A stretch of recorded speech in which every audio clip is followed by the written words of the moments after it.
Hello, hello, and welcome to another stream this Wednesday night. It's a new night, it's a new stream, and it's a new format. Hi, Ever, how you doing tonight? I've got some new screen here, new start screen. Everything is looking up. Everything is looking up. I'm gonna have new emotes and just being lazy. That's fair. My bot's got a new name here. There, yeah. New bot name, new format here on the main start screen. Actually looks a lot better than it did 2 days ago. I went and actually made a proper layout for this. You can't see it, but if somebody follows, it's going to happen in the bottom left here. Down to my right. Lots of new things. I'm heckin' nervous, to be quite honest. It's my first time doing a stream like this. I mean, I've done creative streams in the past. Nothing, more artsy and more basic, but at the same time, this is a new format for me. I've got a book in front of me on my computer screen, technically, because it's the unabridged version. I accidentally bought the abridged version. And there's no fun in reading the abridged version now, is there? Couple new commands. I need to test them real fast, actually. Just do a quick test here. This is important, this one. Okay. That's working at least. I'm also going to have to change what appears in the notice board over here. But I'll worry about that later. It's a small thing. The bot should not be appearing in the thing. And I realize now why it's appearing in the thing. It's because I changed the name and I didn't update the exclusion on the chat box, which I can do with the chat box that I have. But yeah, no, tonight we are reading The Count of Monte Cristo, written by Alexander Dumas in 18 something or other. Let me check, because I can't remember.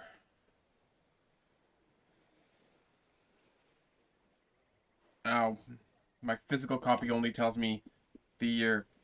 It was 1844. I looked up. It's 1844. Count of Monte Cristo by the same author as Three Musketeers. I don't know. Ever, how is the audio levels on the ambient noises? Is it too much? Is it too little? I can't tell. I honestly can't tell. Changing buttons here. I honestly can't tell if the ambient sounds. I mean, is the ambient noise overpowering my voice? Is it audible? Do I need to bring it up a little bit? It's the background noise. That's the thing. I can't tell how loud or quiet it is, unfortunately. Doop-a-doo. I'm testing. That's not what I wanted to do. That's what I wanted to do. Okay, so that means the volume on that needs to go up. I have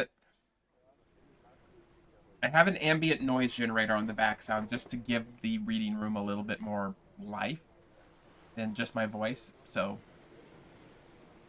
because it's supposed to be based on a physical location, I want to make sure that the reading room is audible.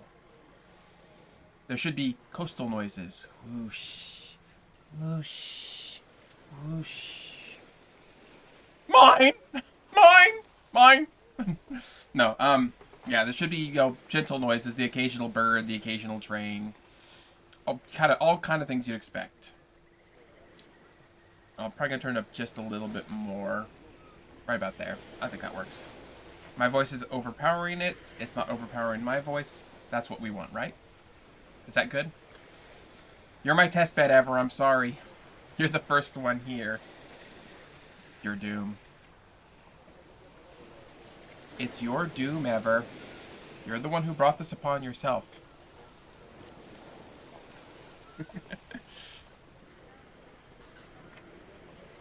Anyways, yeah.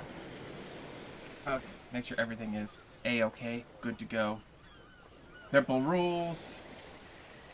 Never testing them. Oh, totally. No, never. I trust you. I trust you about as far as I can throw you. Okay, that's good. I know a lot of people do, like, you know, when they do reading, they're like ASMRing, and, you know, I'm just like, my voice is not suitable for ASMR. It really isn't. The problem is when I whisper, my voice gets all cracky, and I don't like that. So, if I were to do an ASMR stream, it would be legitimately only for people who are like, I like the croaky voice. I like the croaky voice. But no, yeah, so no ASMR, just straight up reading.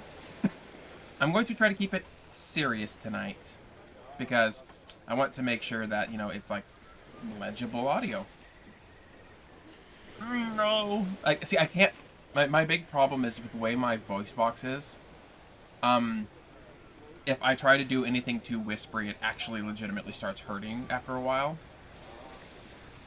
My neck is a little bit weird. So, yeah, I'm not gonna do ASMR for many a reason. So, yeah, that's the plan. Okay. We will get things lined up here. I need to see how many. There's 117 chapters here. Yeah, no, it legitimately hurts. I would probably attempt ASMR if it got me some more viewers. A wink, a wink. But, yeah, no, I'm just like, I like my voice too much. Besides, I need to be able to sing on Friday. Singing on Friday. Nighttime sharpens, lightens each sensation.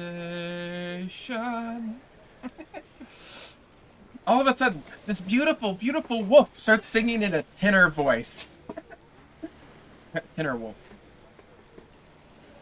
But yeah, no, pirates will be on Friday, and there will be shanties and singing, and I would like to preserve my voice somewhat for that. So, let us get into the reading room here. Look at this. If you want to know more about the reading room, just type in !reading. It'll tell you about the reading room and kind of what I'm going with that. So, where do we start? General chaos. Yeah, okay, so just an FYI, I am going to be paying attention to chat. I'm not going to ignore chat, but I'm not going to just like, oh, stop, in the middle of a paragraph. I'm going to always try to find natural pauses in the reading to check on chat. A big reason is that it's like I don't like, you know, where did I leave off? Where did I leave off? It's natural pauses are where I'm probably gonna do. I will always stop between chapters and whatnot to read chat. But there's also going to be random sounds. There is going to be there'll be pauses, and I will read chat and try to catch up on chat. So go ahead, chat with each other, or listen in, or follow along.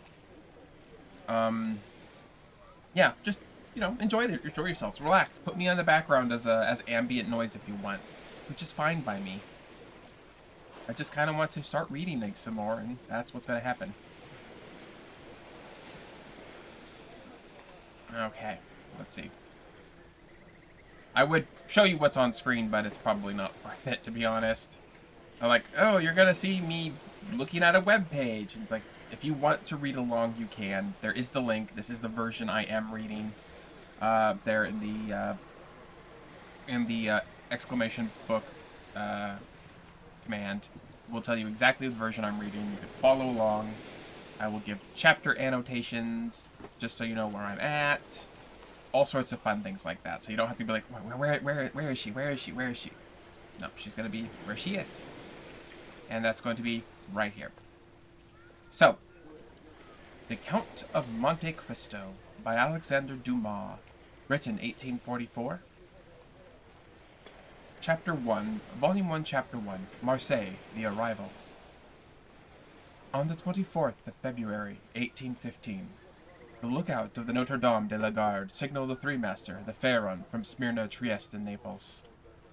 As usual, a pilot put off immediately, and rounding the Chateau d'If, got on board the vessel between Cape Margeau and Rion Island. Immediately, and according to custom, the ramparts of Fort Saint-Jean were covered with spectators, as it is always an event in Marseille for a ship to come into port, especially when this ship, like the Pharaon, has been built, rigged, and laden at the old Foci docks, and belongs to the owner of the city. The ship drew on and had safely passed the strait, which some volcanic shock has made between the Calcaire and Yaros Islands, had doubled Pomey, and approached the harbor under topsails, jib, and spanker, but so slowly and sedately that the idlers, with the instinct which is the forerunner of evil, asked one another what misfortune could have happened on board. However, these experienced in navigation saw plainly that if any accident had occurred, it was not to the vessel herself, for she bore down with all the evidence of being skillfully handled. The anchor a cockbill, the jib boom guys already eased off, and standing by the side of the pilot, who was steering the Pharaon towards the narrow entrance of the inner port, was a young man, who, with activity and vigilant eyes, watched every motion of the ship, and repeated each direction of the pilot. The vague disquietude which prevailed among the spectators had so much affected one of the crowd that he did not await the arrival of a vessel in harbor, but jumping into a small skiff, desired to be pulled alongside the Pharaon, which he reached as she rounded the La Riviere basin. Just an FYI, I don't speak French, so if my pronunciation of French places are off, sorry. When the young man on board saw this person approach, he left his station by the pilot, and hand in hand leaned over the ship's bulwarks. He was fine, tall, slim young fellow of 18 or 20, with black eyes, and hair as dark as a raven's wing, and his whole appearance bespoke the calmness and resolution peculiar to men accustomed from their cradle to contend with danger. "Ah, it is you, Dantes!" cried the man from the skiff. "What the matter, and why have you such an air of sadness aboard?" "A great misfortune, M. Morel," replied the young man. "A great misfortune for me especially. Off Civita Vecchia we lost our brave Captain Leclerc." "And the cargo?" inquired the owner eagerly. "It is all safe, M. Morel, and I think you'll be satisfied at the head, but poor Captain Leclerc." "What happened to him?" asked the owner, with an air of considerable resignation. "What happened to the worthy captain?" "He died." "Fell into the sea?" "No, sir, he died of a brain fever and dreadful agony." Then, turning to the crew, he said, "Bear a hand there to take in sail." All hands obeyed, and once the 8 and 10 seamen who compassed the crew sprang to their respective stations at the spanker brails and outhaul, topsail sheets and halyards to jib downhaul, and the topsail clewlines and buntlines. The young sailor gave a look that his orders were promptly and accurately obeyed, and then turned again to the owner. "And how did this misfortune occur?" implied the latter, resuming the interrupted conversation. "Alas, sir, it was the most unexpected manner. After a long talk of the harbor master, Captain Leclerc left Naples greatly disturbed in mind. In 24 hours he was attacked by a fever and died 3 days afterwards. We performed the usual burial service, and he is at rest, soon up in his hammock with 36-pound shot at his head, and his heels off El Helio Island. We bring to his widow his sword and cross of honor. It is worth while truly," added the young man with a melancholy smile, "to make war against the English for 10 years, and to die in his bed at last, like everybody else." "Why, you see, Edmund," replied the owner, who appeared more comforted at every moment, "we are all mortal, and the old must make way for the young. If not, why, there would be no promotion. And since you assure me that the cargo—" Oh, I forgot to do a thing here. Forgot that. First time. Gonna be hiccups. "It is all safe and sound, M. Morel. Take my word for it. And I advise you not to take 25,000 francs for the profits of the voyage." Then, as was just passing the round tower, the young man shouted, "Stand by there to lower the topsails and jib! Brail up the spanker!" The order was executed as promptly as it would have been on board a man of war. "Let go and clew up!" At this last command, all the sails were lowered, and the vessel moved almost imperceptibly onwards. "Now, if you will come aboard, M. Morel," said Dantes, observing the owner's impatience. "Here's your supercargo. M. Danglars, coming out of his cabin, will furnish you with every particular. As for me, I must look after the anchoring and dress up the ship in mourning." The owner did not wait for a second invitation. He seized the rope which Dantes flung to him, and with an activity that would have done credit to a sailor, climbed up the side of the ship, while the young man, asking to his task, left the conversation to Danglars, who now came towards the owner.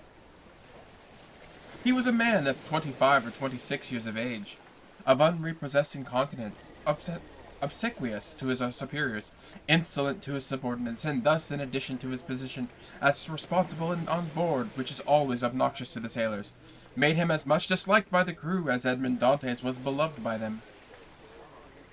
"Why, M. Morel," said Danglars, "you have heard of the misfortune that has befallen us?"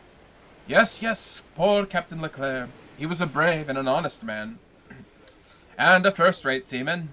One who would be seen long in honorable service, as became a man charged with the interests of a house so important as that of Morel and Son," replied Danglars.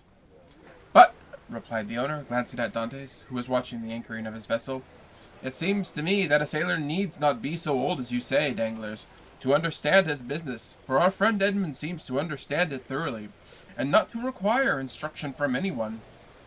"Yes," said Danglars, starting at Edmund and gleaming with hate. "Yes, he is young, and his youth is invariably self-confident. Scarcely was the captain's breath out of his body when he assumed the command without consulting anyone, and he caused us to lose a day and a half at the Isle of Elba, instead of making for Marseille direct." "As to taking command of the vessel," replied Morel, "that is his duty as captain's mate. As to losing a day and a half off the Isle of Elba, he was wrong unless the vessel needed repairs." "The vessel was in good condition, as am I, and as I hope you are, M. Morel, and this day and a half was lost from pure whim, for the pleasure of going ashore and nothing else." "Dantes," said the ship-owner, turning to the young man, "come this way." "In a moment, sir," answered Dantes, "and I am with you." Then called to the crew, he said, "Let go!" The anchor was instantly dropped, and the main chain rattling through the porthole. Dantes continued as his post in respite of the presence of the pilot until the maneuver was completed, and then he added, "Half-mast to the colors, and square the yards." "You see," said Danglars, "he fancies himself captain already, upon my word." "And so, in fact, he is," said the owner. "Except your signature and your partner's, M. Morel."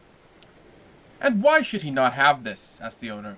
"He is young, it is true, but he seems to be a more thorough seaman and full experience." A cloud passed over Danglars' brow. "Your pardon, M. Morel," said Dantes, approaching. "The vessel now rides at anchor, and I am at your service. You hailed me, I think?" Danglars retreated a step or two. "I wish to inquire about why you stopped at the island of Elba." "I do not know, sir. It was to fulfill the last instructions of Captain Leclerc, who, when dying, gave me a packet from Marshal Bertrand." "Then did you see him, Edmund?" "Who?" "The Marshal." "Yes." Morel looked around him, and then darned Danglars on one side, and he said suddenly, "And how is the Emperor?" "Very well, as far as I could judge from the sight of him." "You saw the Emperor, then?" "He entered the Marshal's apartment while I was there." "And you spoke to him?" "Why, it was he who spoke to me, sir," said Dantes with a smile. "And what did he say to you?" "Asked me questions about the vessel, the time she left Marseille, the course she had taken, and what her cargo, I believe, if she had not been laden. And I had been her master, I would have brought her, but I told him I was only mate, and that she belonged to the firm of Morel and Son." "Ah, yes," he said, "I know them. The Morels have been ship owners from father to son. And there was a Morel who served in the same regiment with me when I was at the garrison at Valence." "Pardieu! And that is true," cried the owner, greatly delighted. "And that was Policar Morel, my uncle, who was afterwards a captain. Dantes, you must tell my uncle that the Emperor remembered him, and you will see it will bring tears to the old soldier's eyes. Come, come," continued he, patting Edmund's shoulder kindly. "You did very right, Dantes, to follow Captain Leclerc's instructions, and touch at Elba. Although if it were known that you had conveyed a packet to the Marshal and had conversed with the Emperor, it might bring you into trouble." "How could that bring me into trouble, sir?" asked Dantes. For I did not even know I was the bearer, and the Emperor merely made such inquiries as it would be of the first corner. But, pardon me, are the health officer and customs inspectors coming alongside, and a young man went up the gangway as he departed. Danglars approached and said, "Well, it appears that he has given you satisfactory reasons for his landing at Porto Ferrajo?" "Yes, most satisfactory, my dear Danglars." "Well, so much the better," said the supercargo, "for it is not pleasant to think that a comrade has not done his duties." "Dantes has done his," said the owner, "and that is not saying much. It was Captain Leclerc who gave the orders for this delay." "Talking of Captain Leclerc, has not Dantes given you a letter from him? To me? No. Was there one?" "I believe that, besides the packet, Captain Leclerc confided a letter to his care." "Of what packet are you speaking, Danglars?" "Why, that which Dantes left at Porto Ferrajo." "How do you know he had a packet to leave at Porto Ferrajo?" Danglars turned very red. "I was passing close to the door of the captain's cabin, which was half open, and I saw him give the packet and letter to Dantes." "He did not speak to me of it," replied the ship owner, "but if there be any letter, it will be give to me." Danglars reflected for a moment. Then, "Morrel, I beg of you," he said, "do not say a word to Dantes on this subject. I may have been mistaken." At this moment the young man returned. Danglars withdrew. "Well, my dear Dantes, you are now free?" inquired the owner. "Yes, sir." "You have not been long detained?" "No. I gave the custom house officers a copy of our bill of lading, and as the other papers, they sent a man off to the pilot, with whom I gave them." "Then you have nothing more to do here?" "No. Everything is all right now." "Then you will come with me and dine with me?" "I really must ask you to excuse me, M. Morrel. My first visit is due to my father, though I am not the less grateful for the honor you have done me." "Right, Dantes, quite right. I always knew you were a good son." "And," inquired Dantes with some hesitation, "do you know how my father is?" "Well, I do believe, my dear Edmond, though I have not seen him lately." "Yes, he likes to keep himself shut up in his little room. That proves at least that he has wanted for nothing during your absence." Dantes smiled. "My father is proud, sir, and if he had not a meal left, I doubt he would have asked anything from anyone, except from heaven." "Well then, after this first visit has been made, we shall count on you." "I must excuse myself, M. Morrel, for that this first visit is made. I have another visit which I am most anxious to pay." "True, Dantes. I have forgotten that there was a Catalan, someone who expects you no less impatiently than your father. The lovely Mercedes?"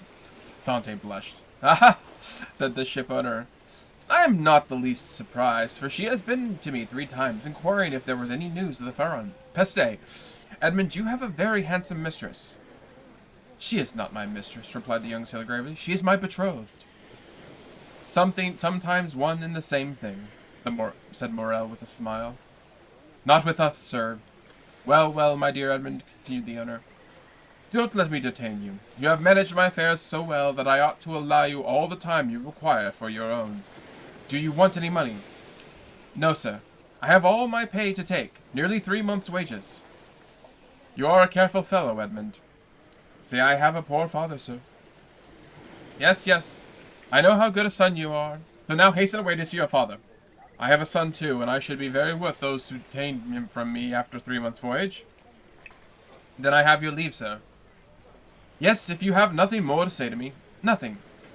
"Captain Leclerc did not, before he died, give you a letter for me?" "He was unable to write, sir, but that reminds me I must ask your leave of absence for some days." "To get married?" "Yes, first, and then to go to Paris." "Very good. Have what time you require, Dantes. It will take 6 weeks to unload the cargo, and we cannot get ready for sea until 3 months after that. Only be back again in 3 months, for the Pharaon," added the owner, patting the young sailor on the back. "Cannot sail without her captain." "Without her captain!" cried Dantes, his eyes sparkling with animation. "Pray mind what you say, for you are touching on the most secret wishes of my heart. It really is your intention to make me captain of the Pharaon?" "If I were sole owner, we'd shake hands on it now, my dear Dantes, and call it settled. But I have a partner, and you know the Italian proverb, chi ha compagno ha padrone. He who has a partner but has a master. But the thing is at least half done, and you have one of the 2 votes. Rely on me to procure you the other, and I will do my best.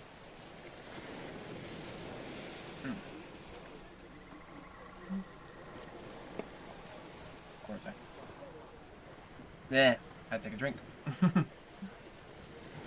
How are they? I'm good. I'm good. Let's see what's going on in chat here. I have to do a little break here while I re-find where I was. Ah, Morel! Exclaimed the young seaman, with tears in his eyes and grasping the owner's hand. Morel, I think you have a name of the father and of Mercedes. That's all right, Edmund. There's providence that watches over the deserving. Go to your father. Go and see Mercedes, and afterwards come to me. Shall I row you ashore, sir? No, thank you. I shall remain and look over the accounts with Danglars. Have you been satisfied with him this voyage? That is according to the sense you attach to the question, sir. Do you mean he is a good comrade? No. For I think he never liked me since the day I was silly enough, after a little quarrel we had, to propose to him to stop for 10 minutes on the island of Monte Cristo to settle the dispute. A proposition which I was wrong to suggest, and he quite right to refuse. If you mean as responsible agent when you ask me the question, I believe there is nothing to say against him, and that he will be content with the way in which he has performed his duties. But tell me, Dante, if you had command of the Farron, should you be glad to see Danglars remain? Captain or mate, Morel, I shall always have the greatest respect for those who possess their owner's confidence. That's right, Dantes. I see you are a thoroughly good fellow and will detain you no longer. Go, for I see how impatient you are. Then I have your leave. Go, I tell you. May I have the use of your skiff? Certainly. Then for the present, Morel, a farewell and 1,000 thanks. I hope to see you again, my dear Redmond. Good luck to you. The young sailor jumped into the skiff and sat down in the stern sheets. With the order he put ashore at La Canebière. The two oarsmen went to their work, and the little boat glided away as rapidly as possible in the midst of the 1,000 vessels which choke up the narrow way which leads between the two rows of ships from the mouth of the harbor of Quai d'Orléans. The shipowner, smiling, followed him with his eyes until he saw him spring onto the quay, and disappeared in the midst of the throng, from which 5 o'clock in the morning until 9 o'clock at night swarms in the famous of La Canebière, the street from which the modern Phocians are so proud, that they say with all the gravity in the world, and with an accent which gives so much character what is said, if Paris had La Canebière, Paris would be the second Marseille. On turning round and the owner saw Danglars behind him, apparently waiting orders, but in reality was watching the young sailor. But there was a great difference in the expression of the two men who thus followed the movements of Edmond Dantès. Okay. That was Chapter 1. Chapter 1 is completed. So, I'm going to take a little drink here, get my voice back in, and then we will continue on to Chapter 2. Because this is my first time, I'm also going to ask for feedback. What are y'all thinking? Is it good? I hope it's good. It's something I've been working on, so yeah. But yeah, when I'm not reading, I can close the book. I can look up. I forgot to turn it on, though, the first time because it's like, first stream. I have this thing set up and I didn't use it. But yeah. No, okay. We shall go on to the next chapter here in one moment. While I deal with the kitty cat who is currently causing me trouble. And by trouble, I mean she's being... Bounties. Doing pretty good. Awesome. I'm going to have to get used to the fact that the chat is going the wrong way on my OBS. Hi, Watson. I have a little kitty cat. She's very sweet.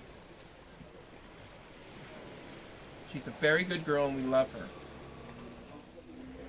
Very good girl. But she's been walking around me like, oh yeah, you're my owner.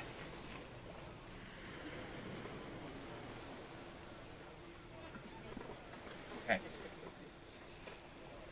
Shoop-a-doop-a-doo. Chapter 2.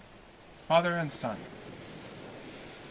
We will leave Danglars struggling with a demon of hatred, and endeavoring to insinuate in the ear of the shipowner some evil suspicions against his comrade and fellow Dantes, who had traversed the La Cannebière, took the Rue de Noailles, and entering a small house on the left of the Allée de Malais, rapidly ascended 4 flights in a dark staircase, holding the baluster with one hand, while the other he repressed the beatings of his heart and paused before a half-open door, from which he could see the whole of a small room. The room was occupied by Dante's father. The news of the arrival of the Pharaon had not yet reached the old man, who mounted on a chair whilst amusing himself by training with trembling hand the nasturtiums and strays of clematis that clambered over the trellis at his window. Suddenly he felt an arm thrown over his body, and a well-known voice from behind. "Father! Dear father!" The old man uttered a cry, and turned around. Then, seeing his son, he fell into his arms, pale and trembling. "What ails you, my dearest father? Are you ill?" inquired the young man, much alarmed. "No, no, my dear Edmund, my boy, my son, no. But I did not expect you. Enjoy the surprise of seeing you suddenly. I feel as if I am going to die." "Come, come, cheer up, my dear father. 'Tis I, really I. They say joy never hurts, and so I came to you without any warning. Come now, do smile, instead of looking at me, so befallen, you." "God forgive me," said the young man. "God forgive me," said the young man. Oh, wait, I'm messing line here. "Yes, yes, my boy. So we will, replied the old man. "But shall we be happy? Shall you never leave here again? Come, tell me all the good fortune that has befallen you." "God forgive me," said the young man, "for rejoicing at happiness derived from the misery of others. But heaven knows I did not seek the good fortune. It has happened, and I really cannot pretend to lament it. The good Captain Leclerc is dead, father, and it is probable that, with the aid of M. Morel, I shall have his place. Do you understand, father? Only imagine me a captain at 20, with 100 louis pay, and a share in the profits. Is this not more than a poor sailor like me could have hoped for?" "Yes, my dear boy," replied the old man. "It is very fortunate." "Well then, with the first money I touch, I mean to have a small house, with a garden in which to plant clematis, nasturtiums, and honeysuckle. But what ails you, father? Are you not well?" "'Tis nothing, nothing. It will soon pass away." And as he said so, the old man's strength failed him, and he fell backwards. "Come, come," said the young man. "A glass of wine, father, will revive you. Where do you keep your wine?" "No, no, thanks. You need not look for it. I do not want it," said the old man. "Yes, yes, father, tell me where it is," and he opened 2 or 3 cupboards. "It's no use," said the old man. "There's no wine." "What? No wine?" said Dante, turning pale and looking alternately at the hollow cheeks of the old man and the empty cupboards. "What no wine? Have you wanted money, father?" "I want nothing now that I have you," said the old man. "Yet," stammered Dante, swiping the perspiration from his brow, "yet I gave you 200 francs when I left 3 months ago." "Yes, yes, Edmund, that is true. But you forgot at the time a little debt to our neighbor Cadros. You reminded me of it, telling if I did not pay for you, he would be paid by M. Morel, and so, you see, lest he might do you an injury." "Well?" "Well, I paid him." "But," cried Dantes, "it was 140 francs I owed Caderousse." "Yes," stammered the old man. "And you paid him out of the 200 francs I left you?" The old man nodded. "So that you have lived on 3 months of 60 francs?" muttered Edmund. "You know how little I required," said the old man. "Heaven pardon me!" cried Edmund, starting to his knees before his father. "What are you doing? You have wounded me to the heart." "Never mind it, for I see you once more," said the old man. "And now it's all over. Everything is all right again." "Yes, here I am," said the young man, "with a promising future and a little money. Here, father, here." He said, "Take this, take it, and send it for something immediately," and emptied his pockets on the table, the contents consisting of a dozen gold pieces, 5 or 6 5-franc pieces, and some smaller coin. The countenance of old Dante brightened. "Whom does this belong to?" he inquired. "To me, to you, to us. Take it, buy some provisions, be happy, and tomorrow we shall have more." "Gently, gently," said the old man with a smile. "And by your leave I will use your purse moderately, for you would say, if they saw me buy too many things at a time, then I have been obliged to await your return, in order to be able to purchase them." "Do as you please, but first of all, Pray have a servant, father. I will not have you left alone so long. I have some smuggled coffee and most capital tobacco, in a small chest in the hold, which you shall have tomorrow. But hush, here comes somebody. This Cataroo, who has heard your arrival and no doubt come to congratulate you on your fortunate return. Huh, lips that say one thing, while the heart thinks another, muttered Edmund. But never mind, he is a neighbor who has done us a service on a time, so he is welcome. As Edmund paused, the black and bearded head of Cataroo appeared at the door. He was a man of 25 or 6, and held a piece of cloth, which being a tailor, he was about to make into a coat lining. What, is it you, Edmund, back again? Said he, with a broad Marseille accent, and a grin that displayed his ivory-white teeth.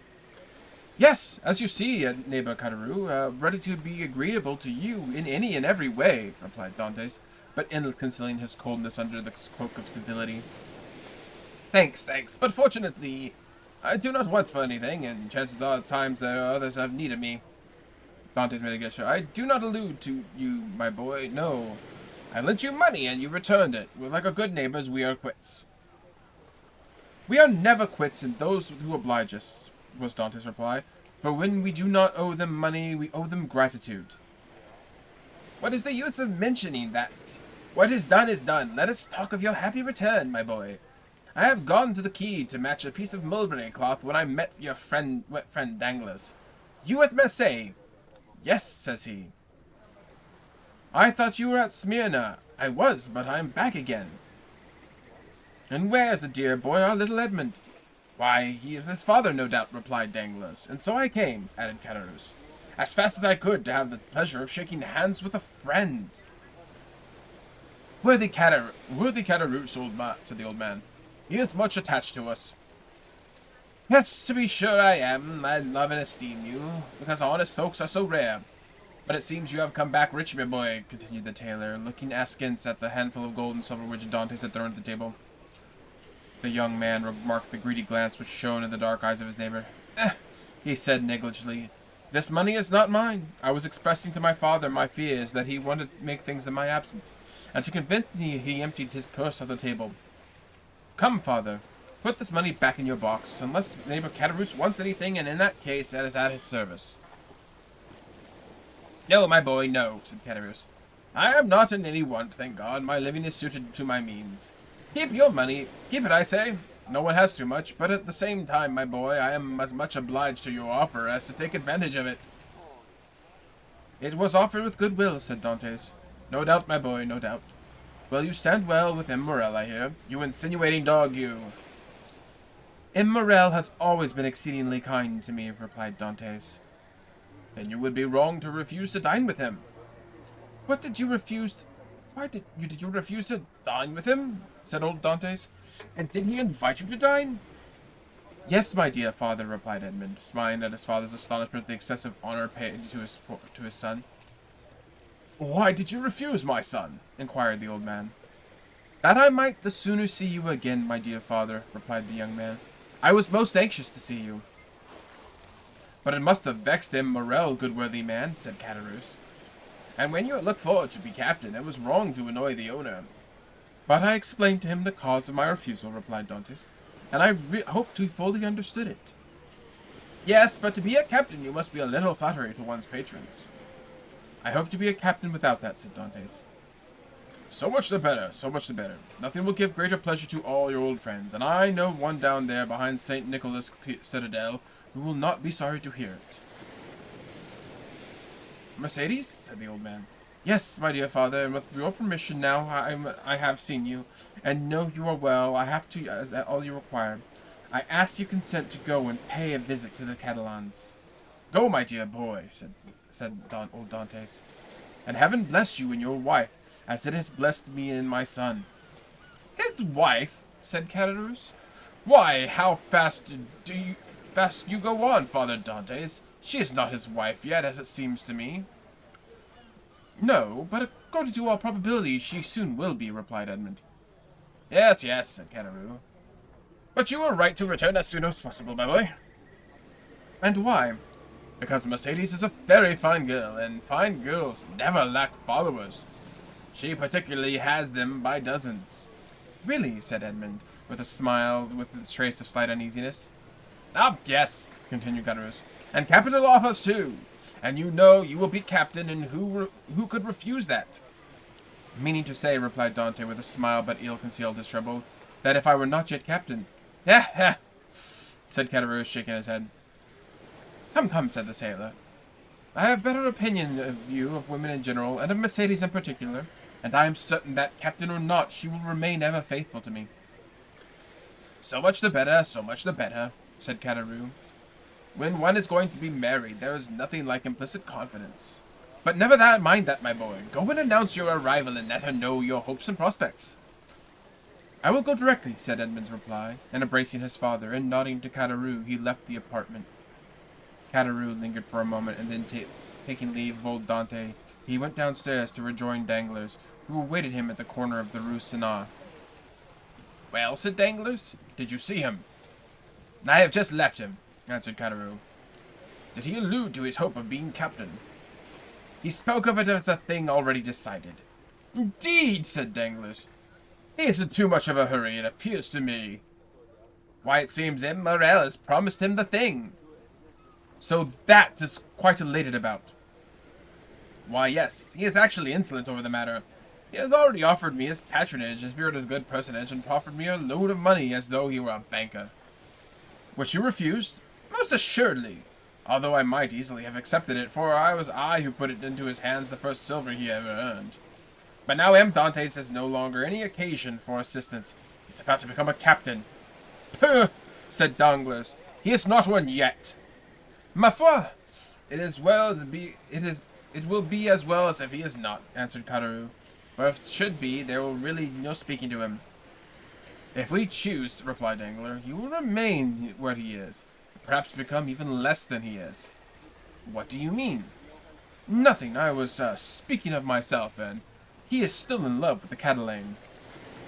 Over head and ears, but unless I am such mistaken, there will be a storm in that quarter. Explain yourself. Why should I? It is more important than you think, perhaps. You do not like Dantes. I never like upstarts.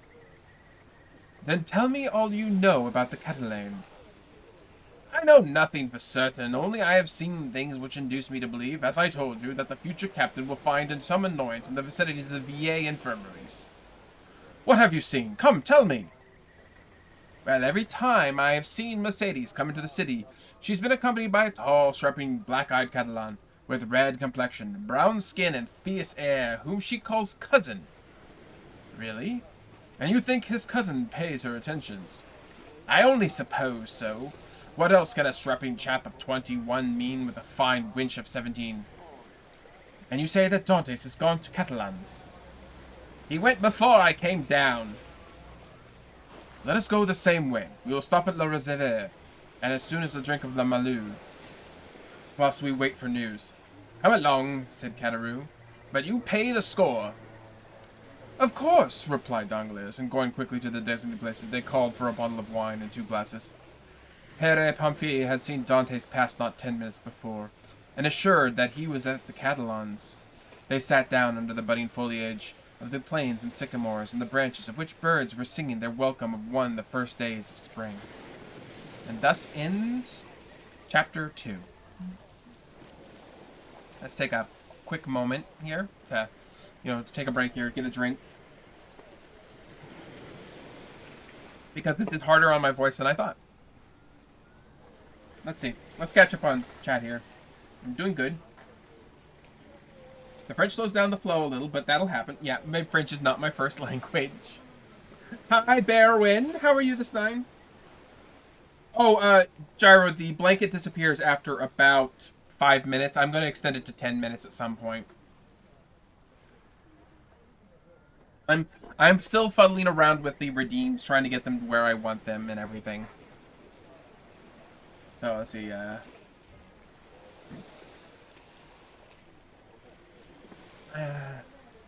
get the drinks.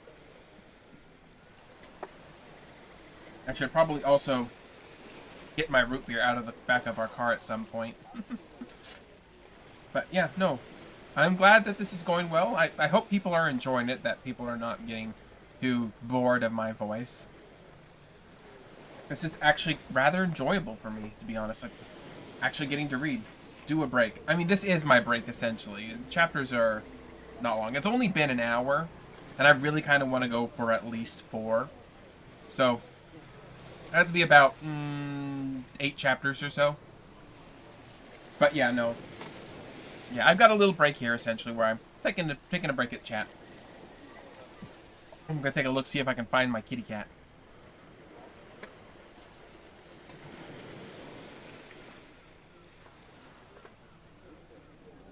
I got one of the kitty cats. One of the kitty cats. Let's take a moment to appreciate the kitty cat. She's a good girl. She's a good girl. I don't have a cat cam right now. I did have a cat cam. Right now, unfortunately, because there's a lot of things. There's a lot of things that have been going on. Our office is currently a mess because it's also our clothing room where we store all our clothing. So I really need to clean it. And I've already got a lot of video sources on my OBS that are actually going to slow things down a little bit. So, yeah, right now there is no cat cam. There will definitely be a cat cam after me and my wife get our own house. Because we are going to set up our offices in separate rooms so I can actually do streaming during the day if I wanted to. And that way my wife can work at the same time. Yep, I'm married. My wife, Strawberry Utopia, she's not here right now. She's currently in London. But yeah, no, she's, we basically have this attic as our office. The one room that I could probably use as my streaming room, I actually have as my glass studio. What do you have? Do you have a flea, little one, or do you have a scratch? Okay. You don't have fleas. My cat is thankfully not a flea bag. Are you a good cat, Watson? Okay. My wife's lovely. I'm gonna have an empty bed tonight, unfortunately, because she is in London for the night for work. C'est la vie. Her old jobs meant she travels a lot, so. She traveled less with her previous job. She traveled to Greece several times for her job before the current one when we lived in London. Now she's going to be doing like business trips around the United Kingdom for her work because she sells products for her company. Well, she's part of the sales team. Well, I actually am from Oregon in the U.S. I'm American by birth. But I am also a British citizen, and I live in the United Kingdom. I live in the north of the United Kingdom, up in Sheffield.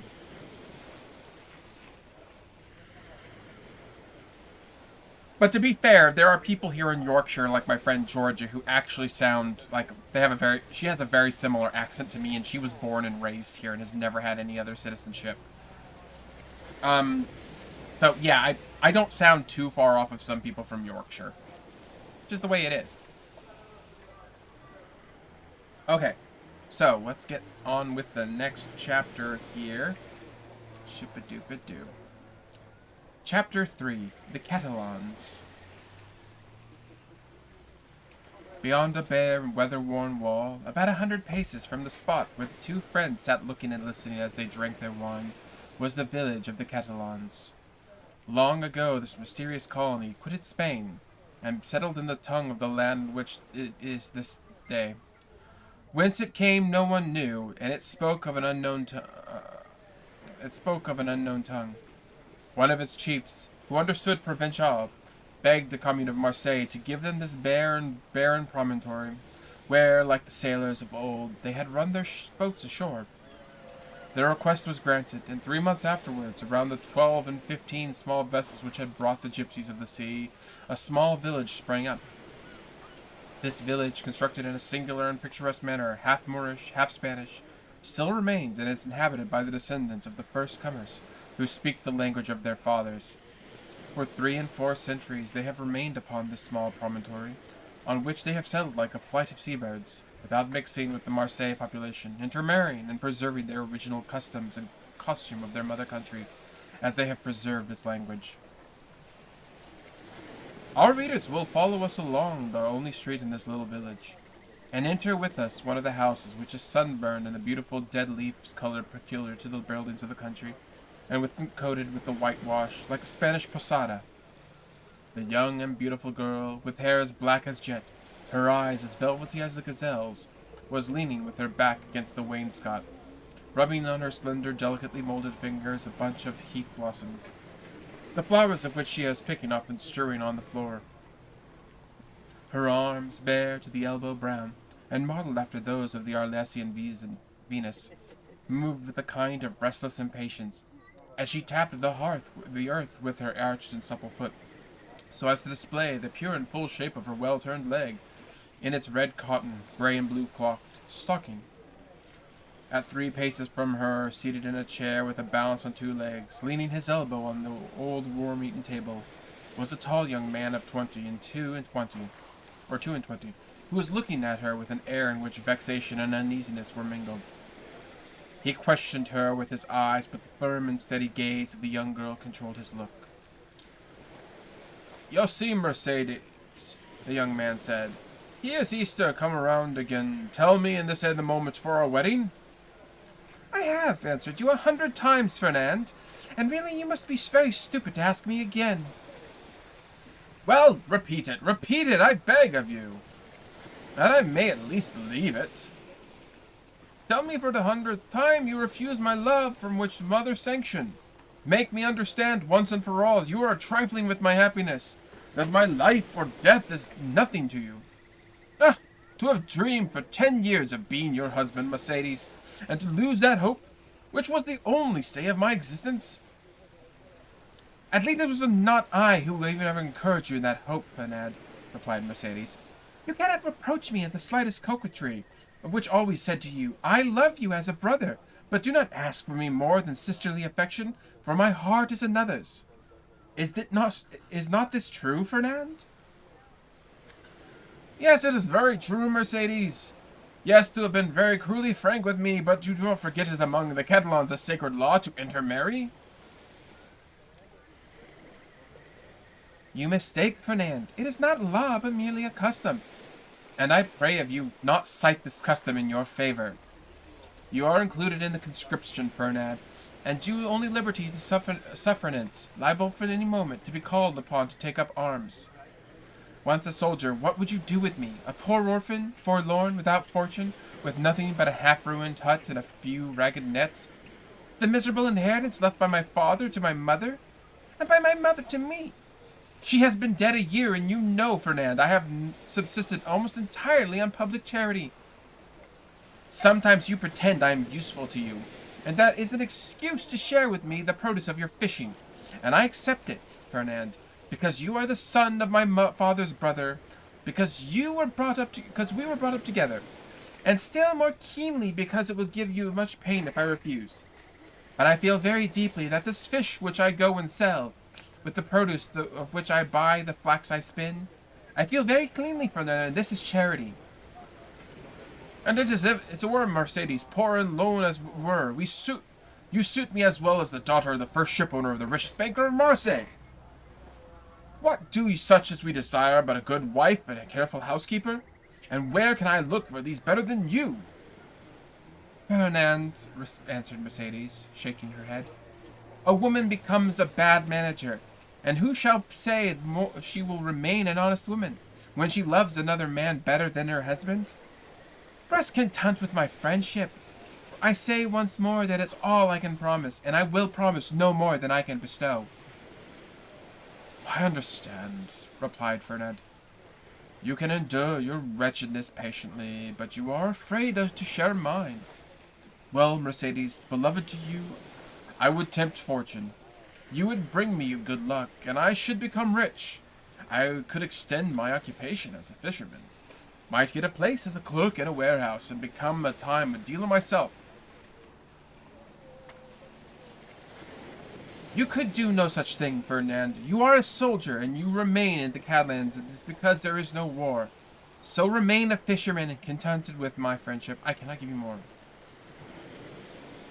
Well, I will do better, Mercedes.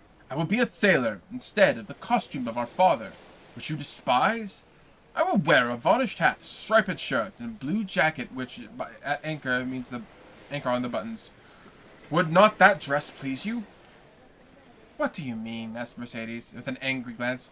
What do you mean? I do not understand you. I mean, Mercedes, that you thus harsh and cruel with me, because you're expecting someone who is thus attired. But perhaps he whom is await is inconstant, and if he is not, the sea is so to him. Bernard, cried Mercedes, I believe you are good-hearted, and I was mistaken. Bernard, you are wicked to call your aid jealousy and your anger of God. Yes, I will not deny it. I do await, and I do love him of whom you speak. And if he does not return, instead of accusing him of the inconstancy which you insinuate, I will tell you that he died loving me and only. The young girl made a gesture of rage. I understand you, Fernand. You would be revenged on him because I do not love you. You would cross your Catalan knife with his dirk.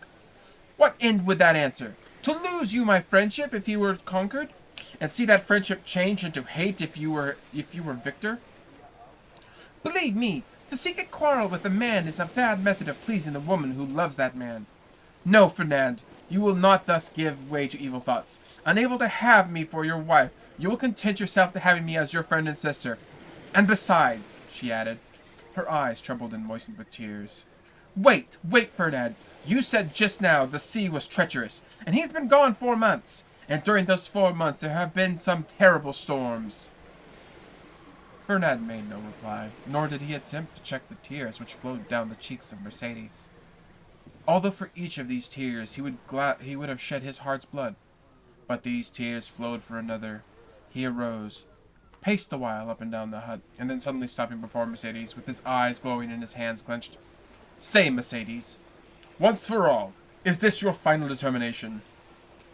I love Edmond Dantes, the young girl calmly replied, and none but Edmond shall ever be my husband. And you shall always love him? As long as I live. Fernand let fall his head like a defeated man, heaved a sigh that was like a groan, and then suddenly, looking her full in the face, with clenched teeth and expanded nostrils, said, But if he is dead? If he is dead, I shall die too. And if he has forgotten you? Mercedes! Came the joyous voice from without. Mercedes! Ah! Exclaimed the young girl, blushing with delight, and fairly leaping to express excessive love. You see, he has not forgotten me, for here he is! And rushing towards the door, she opened it, saying, Here, Edmund, here I am! Fernand, pale and trembling, drew back, like a traveler with the sight of a serpent, and fell into a chair beside him. Edmund and Mercedes were clasped in each other's arms. The burning Marseille sun, which shot into the room through the open door, covered them with a flood of light. At first they saw nothing around them, their intense happiness isolated from all the rest of the world. And they only spoke in broken words, which are the tokens of a joy so extreme that they would seem rather an expression of sorrow. Suddenly Edmund saw the gloomy, pale, and threatening countenance of Fernand, as it was defined in the shadows. By a moment for which he could scarcely account to himself, the young Catalan placed his hand on the knife of his belt. Ah, your pardon, said Dantes, frowning his turn. I did not expect to perceive that there would be 3 of us. Then, turning to Mercedes, he inquired, Who is this gentleman? One who will be your best friend, Dantes, for he is my friend, my cousin, my brother. It is Fernand, the man who, after you, Edmund, I love the best in the world. Do you not remember him? Yes, said Dantes, and without relinquishing Mercedes' hand clasped in his own, he extended the other hand to the Catalan with a cordial air. But Fernand, instead of responding with the amiable gesture, remained mute and trembling. Edmund then cast his eyes, scrutinizing the agitated and embarrassed Mercedes, and then again on the gloomy and menacing Fernand. This look told him all, and his anger waxed hot. I did not know when I came here I was such haste to you, that I would meet my enemy here. An enemy? Cried Mercedes, with an angry look at her cousin. An enemy in my house, do you say, Edmund? If I believed that, I would not place my arm under yours and go with you to Marseille, leaving the house to return to it no more. Fernand's eyes darted lightning. And should any misfortune occur to you, dear Edmund, she continued, in the same calmness which provided Ferdinand and the young girl had read the simple innermost thoughts of the sinister thought. If more misfortune should occur to you, I would ascend to the highest point of the Cape de Morgeau, and cast myself headlong from it. Ferdinand became deadly pale. But you are deceived, Edmund, she continued. You have no enemy here. There is no one but Ferdinand, my brother, who will grasp your hand as a devoted friend. At these words, the young girl was fixed her imperious look upon the Catalan, who, as if fascinated by it, came slowly towards Edmund, and offered him his hand. His hatred, like a powerless though furious wave, was broken against the strong ascendancy which Mercedes exercised over him. Scarcely, however, had he touched Edmund's hand that he felt he had done all he could, and rushed hastily out of the house. "Oh!" he exclaimed, running furiously toward his house. "Oh, will you deliver me from this man? Wretched, wretched that I am!" "Hello, Catalan! Hello, Fernand! Where are you running to?" exclaimed a voice. The young man stopped suddenly, looking around him, and perceived Caderousse sitting at the table of Danglars under the arbor. "Well," said Caderousse, "why don't you come, and really in such a hurry that you have no time to pass the time of the day with your friends?" "Particularly when they have still a full bottle between them," added Danglars. Fernand looked at them in a stupefied air, but did not say a word. "He seems bespotted," said Danglars, pushing Caderousse with his knees. "Are we mistaken, and this is Dante's triumphant in spite of all we have believed?" "Why, we must inquire into that," was Caderousse's reply, and turning towards the young man said, "Well, Catalan, can't you make up your mind?" Fernand wiped away the perspiration steaming from his brow, and slowly entered the arbor, whose shade seemed to restore somewhat of calmness to his senses, and whose coolness somewhat of refreshment of his exhausted body. "Good day," he said. "You called me, didn't you?" And he fell rather than sat down on one of the seats which surrounded the table. "I called you because you were running like a madman, and I was afraid you would throw yourself into the sea," said Caderousse, laughing. "Why, when a man and his friends are not only offer him a glass of wine, but moreover to prevent his swallowing 3 or 4 pints of water unnecessarily." Fernand gave a groan, which resembled a sob, and dropped his head into his hands, his elbows leaning on the table. "Well, Fernand, I must say," said Caderousse, beginning the conversation with the brutality that the common people of which curiosity destroys all diplomacy, "you look uncommonly like a rejected lover," and he burst into a hoarse laugh. "Bah!" said Danglars. "A lad of his makes not born to be unhappy in love." "You are laughing at him, Caderousse." "No," he replied. "Only hark how he sighs. Come, come, Fernand," said Caderousse. "Hold up your head and answer us. It's not polite to not reply to friends who ask news of your health." "My health is well enough," said Fernand, clenching his hands without raising his head. "Now you see, Danglars," said Caderousse, winking at his old friend. "This is how it is. Fernand, who you see here, is a good and brave Catalan, one of the best fishermen in Marseille, and he is in love with a very fine girl named Mercedes. But it appears, unfortunately, that the fine girl is in love with the mate of the Pharaon, and as the Pharaon arrived today, why, you understand." "No, I do not understand," said Danglars. "Poor Ferdinand has been dismissed," continued Caderousse. "Well, and what then?" said Fernand, lifting up his head, and looking at Caderousse like a man who looks for someone whom to vent his anger. "Mercedes is not accountable to any person, is she? Is she not free to love whomever she will?" "Oh, if you take it in that sense," said Caderousse, "it is another thing. And I thought you were a Catalan, and that they told me that Catalans were not men to allow themselves to be supplanted by a rival. It was ever told me that Ferdinand, especially, was terrible in his vengeance." Ferdinand smiled piteously. "A lover is never trouble." "Poor fellow," replied Danglars, affecting the pity of a young man from the bottom of his heart. "Why, you see, did not expect to see Dante's return so suddenly. He thought he was dead, perhaps, or perchance faithless. These things always come to us more severely when they come suddenly." "Ah, ma foi! Under many circumstances," said Caderousse, who drank as he spoke, and of whom the fumes of the wine began to take effect. "Under any circumstance, Ferdinand would not be the only person to put out a fortunate arrival of Dante's, is he, Danglars?" No, you're right, and I should say that I bring him your luck." Well, never mind, answered Caderousse, pouring a glass of wine for Fernand, and filling his own for the 8th or 9th time, while Danglars had merely sipped his. Never mind, in the meantime he marries Mercedes, the lovely Mercedes. At least he returns to do that. During this time, Danglars fixed his piercing glance at the young man, on whose heart Caderousse's words felt like molten lead. And when is the wedding to be? Oh, it is not yet fixed, murmured Ferdinand. No, but it will be. As surely as Dantes will be captain of the fair on air, Danglars. Danglars shuddered at the unexpected attack and returned to Caderousse, whose countenance he scrutinized to try and detect whether the blow had premeditated, or he read nothing but envious of the countenance already rendered brutal and stupid by drunkenness. Well, he said, fill the glasses. Let us drink to Captain Edmond Dantes, husband of the beautiful Catalane. Caderousse raised his glass in his mouth and unsteady hand swallowed the contents in a gulp. Ferdinand dashed his to the ground. Eh?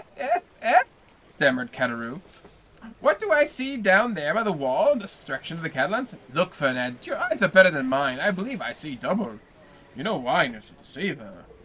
I should say it's two lovers walking side by side, hand in hand. Heaven forgive me, they do not know we can see them. And they are actually embracing? Danglars did not lose one pang that Ferdinand endured. Do you know them, Ferdinand? He said. Yes, was his reply in a low voice. It is Edmond and Mercedes. Ah, see there now, said Caderousse. And I did not recognize them. Hello, Dantes. Hello, lovely damsel. Come this way and let us know if the wedding is to be, for Ferdinand here is obstinate. He will not tell us. Hold your tongue, will you? Said Danglars, pretending to restrain Caderousse, who, with the tenacity of drunkards, leaned up the arbor.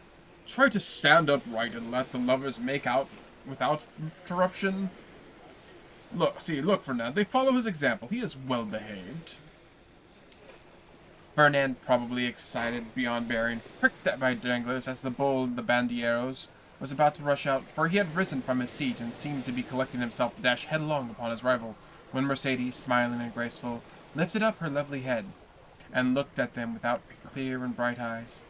As this, Fernand recollected the threat of dying if Edmond died, and dropped again heavily on his seat. Danglars looked at the two men, one and the other, and then, brutalized by liquor, whether overcome with love. I shall get nothing from these fools, he muttered. I am very much afraid that between a drunkard and a coward there is an envious fellow making himself boozy on wine when he ought to be nursing his wrath. There is a fool here who sees a woman whose love stolen from under his nose and takes it under like a big baby. Yet this Catalan has eyes that glisten like those of vengeful Spaniards, Sicilians, and Calabrians. And the other has fists big enough to crush an ox at one blow. Unquestionably, Edmund's star is like an ascendant, and he will marry the splendid girl. He will be captain, too, and laugh at us all unless... A sinister smile passed over Danglars' lips. Unless I take a hand in the affair, he added. Continued Caderousse, half rising with the crest of the table. Hello, Edmund! Do you not see your friends, or are you too proud to speak to them? No, my dear fellows, replied Dantes. I am proud and I am happy, and happiness blinds to think more than pride. Very well, that is an explanation, said Caderousse. How do you do, Madame Dante? Mercedes curtsied gravely and said, That is not my name, and in my country it bodes ill fortune, they say, to call a young girl by the name of her betrothed before he becomes her husband. So call me Mercedes, if you please. We must excuse our worthy neighbor, Caderousse, said Dantes. He is easily mistaken. So the wedding will be... So then, the wedding will take place immediately, M. Dantes, said Danglars, bowing with the young couple. As soon as possible, M. Danglars. Today all preliminaries will be arranged by my father, and tomorrow or next day at least, the wedding festival here in La Reserve. My friends will be there, I hope. That is to say, you are invited, M. Danglars, and you, Caderousse. And Ferdinand? Said Caderousse with a chuckle. Ferdinand, too, is invited. My wife's brother is my brother, said Edmund. And we, Mercedes and I, should be very sorry if he were absent at such a time. Ferdinand opened his mouth to reply, but his voice died in his lips, and he could not utter a word. Today the preliminaries are tomorrow, the next day the ceremony. You are in a hurry, Captain. Danglars, I will say to you as Mercedes just said to Kataru, do not give me a title which does not belong to me. That may bring me bad luck. Your pardon, replied Danglars. I merely said that you seemed in a hurry, and we have a lot of time. The Pharaon cannot be underway again in less than 3 months. We are always in a hurry to be happy, M. Danglars, for we have suffered a long time. We have great difficulty in believing in good fortune. But it is not selfishness alone that makes me thus in haste. I must go to Paris. Oh, really? To Paris? It will be the first time you have ever been there, Dante? Yes. Have you business there? Not of my own. The last commission of poor Captain Leclerc. You know to what I allude, Danglars. It is sacred. Besides, I shall take the time to go and return. Yes, I understand. And then in a low tone he added, to Paris, no doubt, to deliver the letter which the Grand Marshal gave him. Oh, this letter gives me an idea. A capital idea. Dantes, my friend! You are not yet registered number 1 on board the good ship Pharaon. Then turning to Edmund, who was walking away, a pleasant journey, he cried. Thank you, said Edmund, with a friendly nod, and the two lovers continued on their way, as calm and joyous as if they had very elect of heaven. Okay. That's chapter 3 done. Time for a drink. Time to find a drink that I can open. Let's see. Cat's adorable. Which depart after the current tries. Okay, Gyro, you have a good one. I must take a drink now because my throat hurts a little bit. I hope everybody is enjoying my reading. I hope it's coming across as fun and delightful. Not terrible. It's going to take a lot of getting used to for the voice, the talking part, because I'm so not used to talking like this. Elocution is not something I'm trained in. But, let's see. Let's take a quick look at how long the next chapter is. Okay, it shouldn't be too terribly long. Okay, let's take a moment, everybody, to stretch. Take a stretch, take a drink. Get whatever you need to make it through the day, yeah? Yeah? Get that drink. Get some food. I'm going to take a bite of my muffin. Oh, a muffin button. I got a muffin button here in front of me. I'm going to eat my muffin.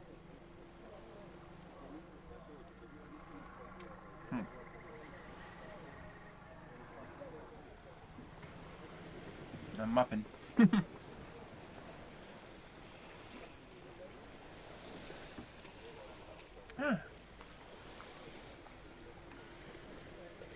know one of the best things about being a VTuber? People can't see you actually eat. Yum, yum, yum, yum. Yum, yum, yum, yum, yum, yum, yum. Okay, I will probably take about a 15-minute break after the next chapter. Murder muffin. I will probably take a 15-minute break after the next chapter to stand up and stretch and move on. And get some stretching in. The cats, feed the cats, make sure everything's in order. And then we'll come back with the next chapter, chapter 5, after that. It's a good reading, though. If you haven't seen the film version of this, you should see the film. What if it was a pretty muffin? It's a tasty muffin, is what it is. A muffin is just a healthier cupcake. That's all it is. It's not healthy. It's not healthy. It's healthier. Healthier. Oh. Muffin button. It's healthier than a cupcake just because it doesn't have frosting, but that's about it. Me. Okay. Berwin's going crazy up there. Looking up and seeing what emotes Berwin had left earlier. He's going a little bit bonkers with the hype buttons. The fitness-obsessed cousin. Oof, stretchy. Stretch my back's in order. Because I have a bad back, I need to stretch a little bit now and then. Just full of it. The cats are sleeping behind me on the floor. Cute. being all cute back there. Make sure I close the window because it might rain in a little while. Maybe. Okay. Now it seems that there seems to be a bit of French here. I am probably going to butcher the French because I do not speak French. So, just FYI, I'm going to butcher this phrase when I come to it. I'm kind of half glad that some of the characters are Catalans because I can actually speak a little bit of Catalan pronunciation because it's not too far off from Castellano. Spanish as we know it.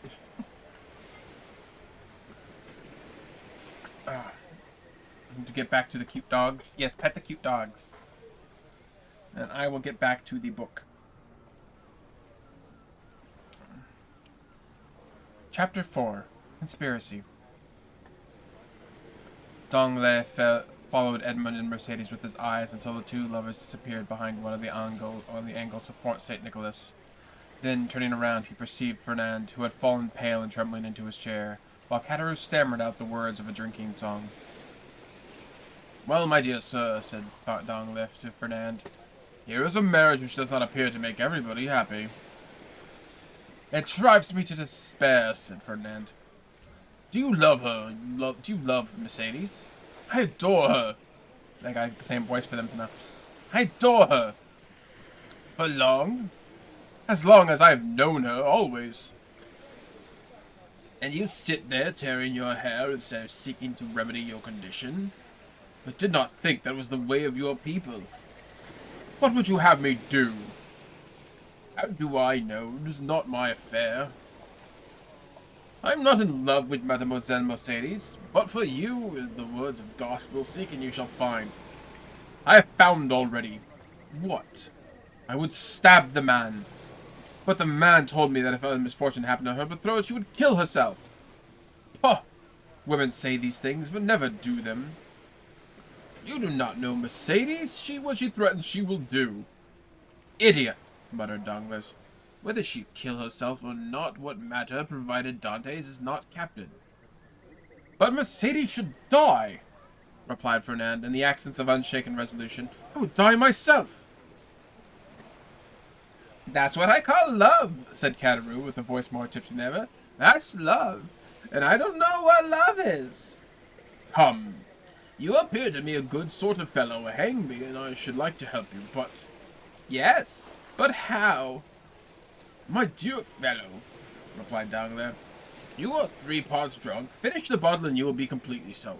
Drink, then, and do not meddle with what we are discussing, for that requires all one's wit and cool judgment." "I? Drunk? Well, that's a good one. I could drink 4 more such bottles. They're no bigger than cologne flasks.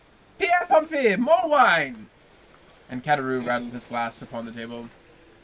"You were saying, sir?" "What I was saying? I forgot. That drunken Caderousse has made me lose the thread of my sentence." "Drunk, if you like, but much worse for those who feel wine. But it's because they have bad thoughts, which they are afraid the liquor will extract from their hearts." And Caderousse began to sing the last 2 lines of a song very popular at the time. "Tous les marchands sont beverdus, c'est bien prouvé la part de l'eau." "You said, sir, that you would like to help me, but—" "Yes, but I added I to help you with the suspicion that Dantes did not marry you or you love, and the marriage may be easily be thwarted, methinks, and yet Dante need not die. Death alone can separate them," remarked Fred. You talk like a noodle, my friend," said Caderousse. "And here's Danglars, who's wide awake, clever, deep fellow, who will prove to you that you are wrong. Prove it, Danglars. I have answered for you. Say there's no need why Dante should die. It would indeed be a pity he should. Dantes is a good fellow. I like Dantes. Dantes, your health." Fernand rose impatiently. Let him run, Danglars said, restraining the young man. "Drunk as he is, he's not much to say. Absence severs as well as death. And if the walls of a prison were between Edmond and Mercedes, they would be effectively separated if he lay under a tombstone." "Yes, but one gets out of prison," said Caderousse. who, with what sense was left to him, listened eagerly to the conversation. And when one gets out and one's name is Edmond Dantes, one seeks revenge. What matters that? Muttered Fernand. Why, I should like to know. Should they put Dantes in prison? He is neither robbed, nor killed, nor murdered. Hold your tongue, said Douglas. I won't hold my tongue, replied Cattaroo. I say, I want to know why they should put Dantes in prison. I like Dantes. Dantes, your health! And he swallowed another glass of wine. Danglars with a muddled look at the tailor the progress of his intoxication, and turned towards Ferd and said, Well, you understand, there was no need to kill him. Certainly not, but if you said now and have the means of having Dantes arrested, have you the means? It is to be found for searching, but why should I meddle in the matter? It is not affair of mine. I know not why you meddle, said Fernand, seizing his arms. But this I know, you have some motive of personal hatred against Dante, for he himself hates is never mistaken in the sentiments of others. I? Motives of hatred against Dante? None in my word. I saw you were unhappy, and your unhappiness interested me. That's all. But since you believe I act for my own account, adieu, my dear friend. Get out of the affair as best you may. And Danglars rose as he meant to depart. No, said Ferdinand, restraining him. Stay. It is of very little consequence to me in the end of the matter whether you have any angry feeling or not against Dante. I hate him. I confess it openly. Do you find the means? I will execute it, provided it is not to kill the man, for Mercedes has declared she will kill herself if Dantes is killed. Cattaroo, who had left his head drop on the table, now raised it, and looking at Fernand with his dull and fishy eyes, he said, Kill Dantes! Who talks of killing Dantes? I won't have him killed, I won't! He is my friend, and this morning he offered to share his money with me, as I shared mine with him. I won't have Dantes killed, I won't! And who said a word about killing him, Muddlehead? He was merely joking. Drink to his health, he added, filling Cattaroo's glass. And do not interfere. Yes, Dante, good health, said Cattaroo, emptying his glass. Health! Hurrah! But the means! Have you not hit upon any, asked Danglars. No, you undertook to do so. True. The French have the superiority over the Spaniards, and the Spaniards ruminate while the French invent. Do you invent, then? Said Ferdinand impatiently. Waiter, said Danglars. Pen, ink, and paper.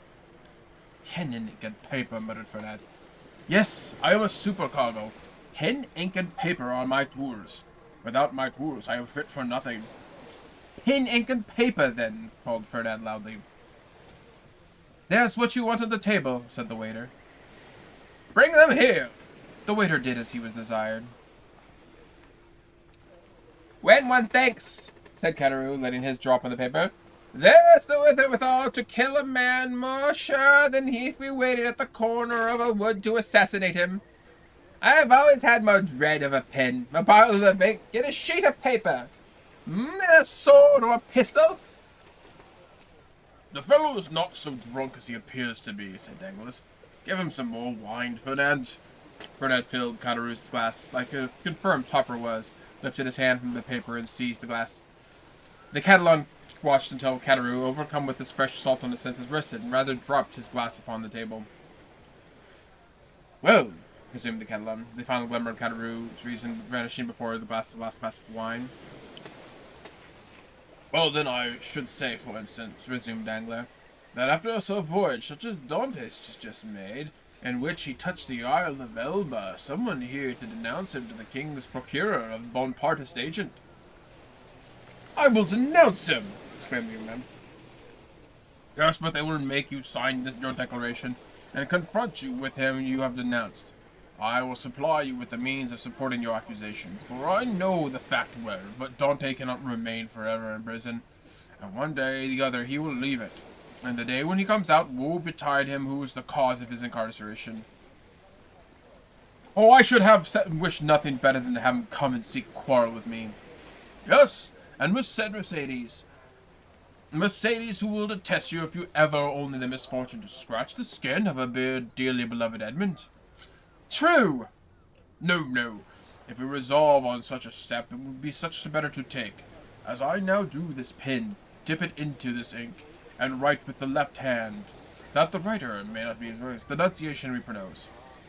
And Danglars, uniting practice and theory, wrote with his left hand, and in a writing reversed from his usual style, and totally unlike it, the following lines, which he handed to Ferdinand, and which Ferdinand read in an undertone. The Honourable King, the King's Attorney, has informed by a friend of the throne and religion that one Edmond Dantès, mate of the ship Theron, arrived this morning from Smyrna, and having touched at Naples and Porto has been entrusted by Murat with a letter from the usurper, and by the usurper with a letter by the Bonapartist Committee in Paris. Proof of this crime would be found on arresting him, for the letter will be found upon him, or at his father's, or in his cabin aboard the Theron.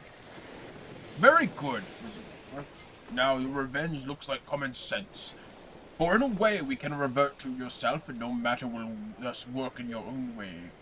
There is nothing to do now but fold the letter as I am doing, and write upon it, to the King's Attorney, that all settled. And Danglars wrote the letter as he spoke. Yes, and that's all settled, exclaimed Caderousse, who, by the last effort of intellect, had followed the reading of the letter, and instinctively comprehended all the misery which this denunciation must entail. Yeah, and that's all settled. Only it will be infamous shame. And he stretched out his hand to reach the letter.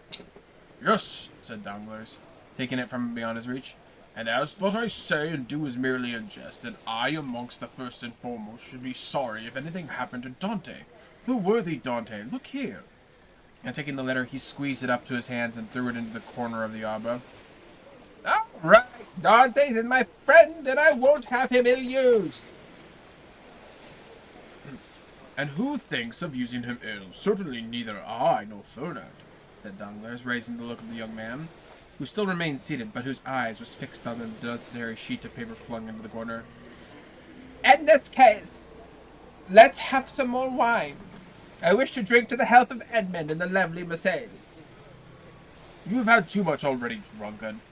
If you continue, you will be compelled to sleep here, because unable to stand on your legs. I? Said Caderousse, rising to the offended dignity of a drunken man. I cannot keep my legs? Why, I'll wager I could go to the belfry of the clothes and without staggering too. Done, said Danglars. I'll take you bet, but tomorrow. Today is time to return. Give me your arm and let us go. Very well, let us go. But I do not want your arm at all. Come, Fernand.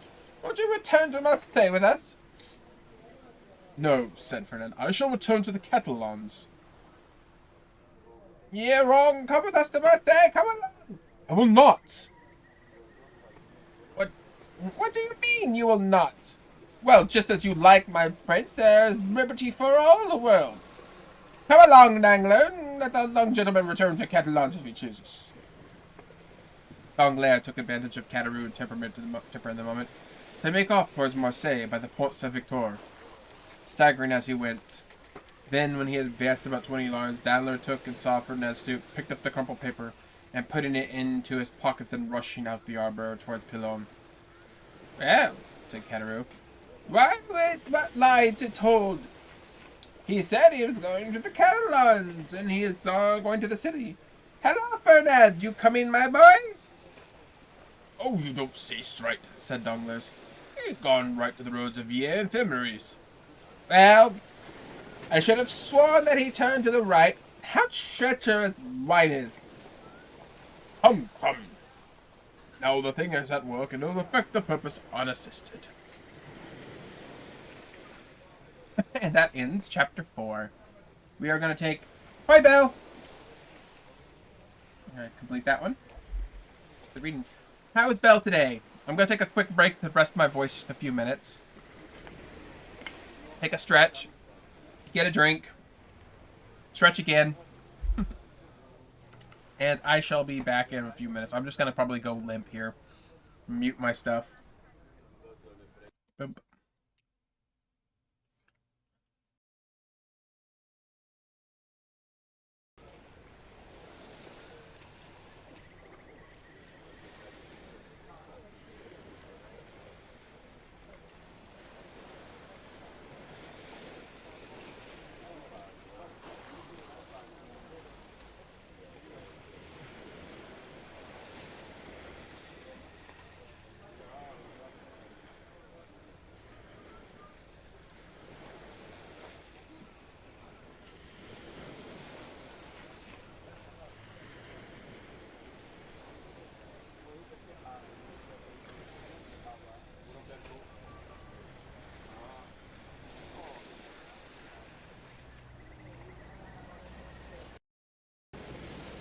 pressing the wrong buttons here. Yeah. Oh. I think this is actually going pretty well, all things considered. I might start later in the evening next time I do a reading, so I can actually go later into the night, and I need to plug my phone in before it dies. This stream eats up battery. Untangle my power cord here from my phone.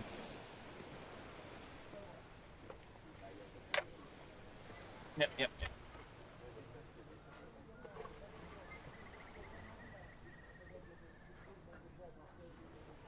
There we go. My phone is now charging. Oh. Yep.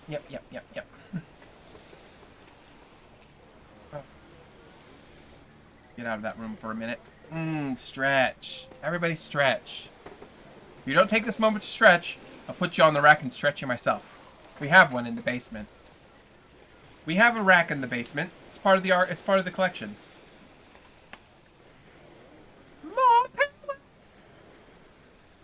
Or as Jeremy Clarkson would say, speed! I hope you all are finding this to be entertaining. I am enjoying this, and I will be continuing to do this, I think. And I need to decide on a book after this one, because it'll take me a few weeks to complete this one, because I'm on chapter 5 of... I'm on chapter 5 of like 108 chapters. No, 117 chapters.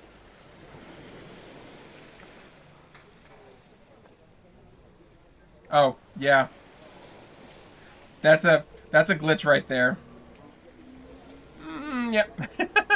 It's magic. It's a magic arm. It attaches to my regular arm so I can just relax and rest. Yeah, no, so that's kind of a glitch. Take a moment to check on everything. It's a good night. It's a good night. And we're doing awesome.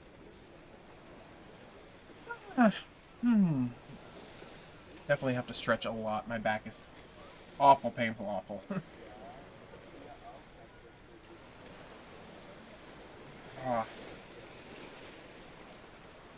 I kind of wish I had a beanbag chair and I could do this from a beanbag chair, but I can't.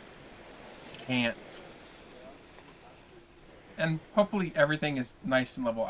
Okay, so while we are on a little reading break here, I do have a couple questions for everybody. How are the audio levels? And my big concern is that the background ambience isn't too loud and that I'm not too quiet, comparatively.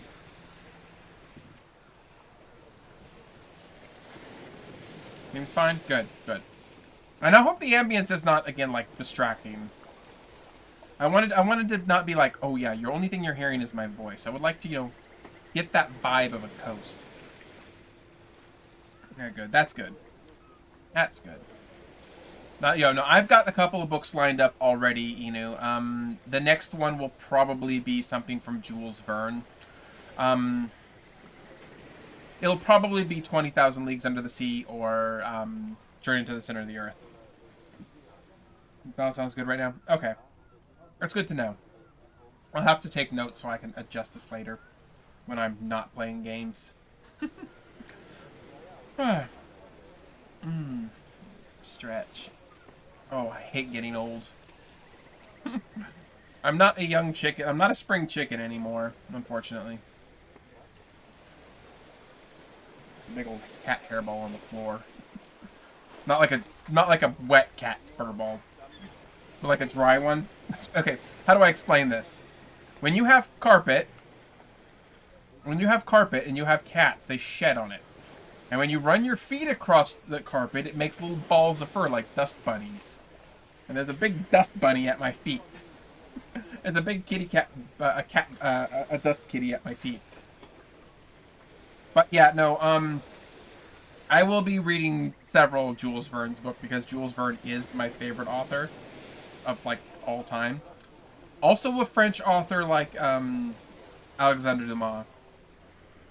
Yeah, so, I'm going to be reading A Trip to the Moon, Journey to the Center of the Earth, 20,000 Leagues Under the Sea, Mysterious Island, Obviously, Mysterious Island after 20,000 Leagues. There will also be Around the World in 80 Days. I think there's also 40 days in a balloon. I'm gonna open up my Project Gutenberg here because it's very good for books that are, what's the word I'm looking for? That I can read. Books that are free. What's the word I'm looking for? The one where the fact that you're not gonna get in trouble by reading them.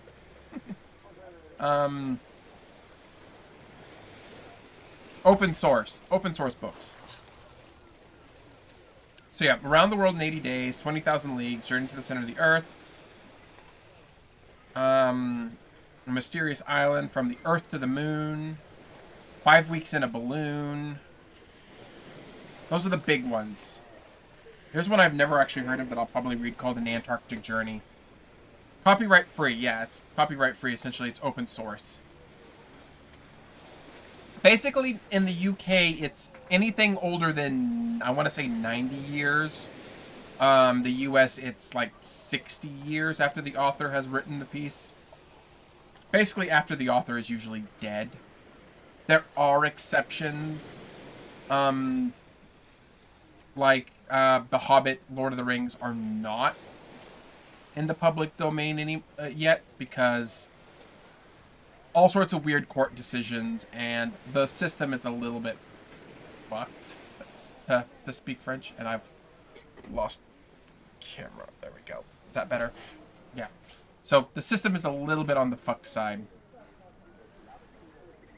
But yeah, because I'm streaming this, I technically can't read unless I'm doing like an audio play that I've rewritten myself from scratch or something, you know.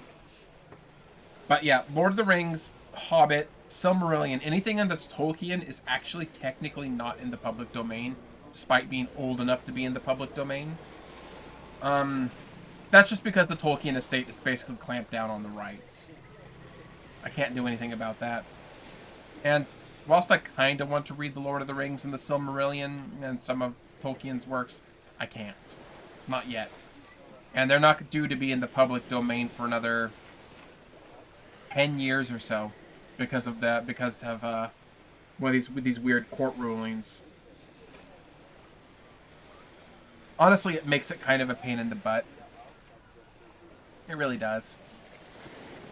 I'm just going to take a quick look here at something else while I am offline, because I am waiting on confirmation on I'm waiting on confirmation on my emotes, like all of them. I've got 6 emotes in line here that are coming up that I'm going to be uploading here soon. Yeah, don't mess with Tolkien Estate. Don't mess with Disney. Now that said, I can read things like Pinocchio. Peter Pan, I think Peter Pan is also in the public domain. Let me check. Yeah, so I've got emotes coming soon. Let's see. Peter Pan. Peter Pan is in the public domain. The Wizard of Oz is in the public domain. What was the other one I just said? What was the other one I just said? I literally just said one. Meh, you know what I mean. A good source to look actually is, if you type !book Berwyn, it will list the book that the book that I'm currently reading. But Project Gutenberg basically has a lot of these public domain books available to read online. There are lists, they're not comprehensive, but this is a pretty good source because, again, it allows you to read the book online, to download it. And it's a good, just quick way to check if it's open source. Bleh, public domain. So yeah, let's just do this here. Yeah, that will take you to the website that I'm currently reading from, because the book copy I have is abridged. The general rule is anything older than 95 years is public domain. The general rule. There are exceptions. And companies like, say, Disney and you know, they tend to try to hold on to the rights. A lot of films that Disney has made, from like, you know, Snow White should technically be in the public domain as a film, except for the fact that Disney took their lawyers and was like, no, mine, mine. So that's the thing. Yeah, no, it's right there. That's what I'm using to find my books, at least. And again, you can search public domains. I mean, obviously, there's the old ones like, oh, Dracula, Frankenstein, Jane Eyre, I think Anne of Green Gables is also one.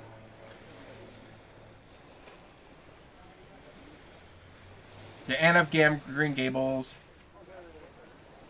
You just go to the main page, projectgutenberg.org, and just search in the quick search. It'll pull up a list of books if you want to find a book. There's lists, and I'm not 100% certain how to use the website itself 100%, because I'm searching for specific books. That's the thing. I'm looking for specific books, not just open domain. So, you know, come October, I will be reading either Frankenstein or probably Bram Stoker's Dracula. I will probably be reading Dracula at Halloween. Christmas, I will probably do a read of A Christmas Carol. It's one of Charles Dickens' best books. So people are like, oh yeah, these old books are boring. It's like, no, they're not. No, they're not. But yeah, no. There's catalogs. If you go to bookshelves under search and browse, Barron, there's basically kind of, you can look through types of books, and it will allow you to narrow it down a bit. Let's see. I want to see what's in humor. 3 Men in a Boat to Say Nothing of the Dog. My man Jeeves. Oh, that makes me wonder. Arthur Conan Doyle. Yes, Sherlock Holmes is on the list, which also means that I think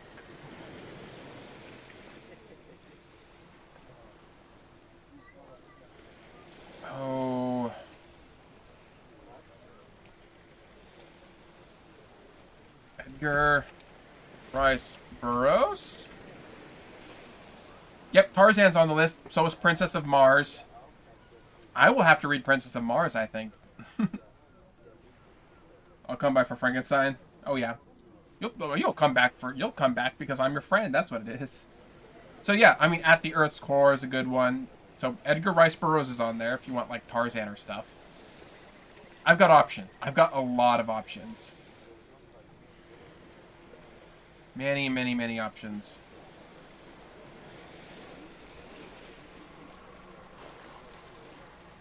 Let me think.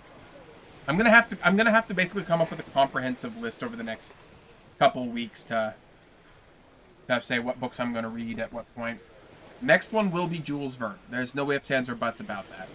If I read 20,000 Leagues, it will be followed immediately by Mysterious Island because those are linked. What I want to do is I want to find a copy of. So, Jules Verne wrote one last book before he died, and for a long time it was lost. And they finally, they like less than 10, 20 years ago, they found a copy of it. It was never published, and all copies of it were thought lost.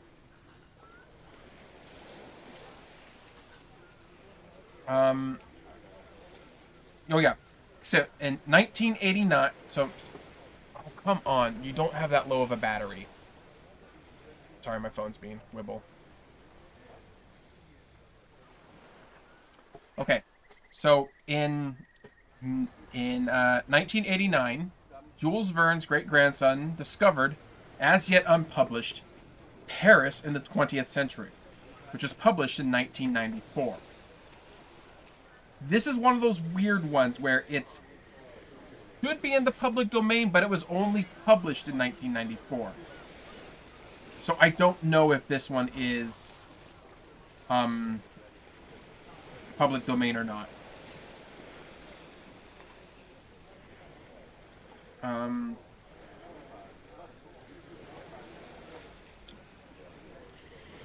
yeah, so that's one I kind of want to read, just for me at least, because it's so was never found until in my lifetime.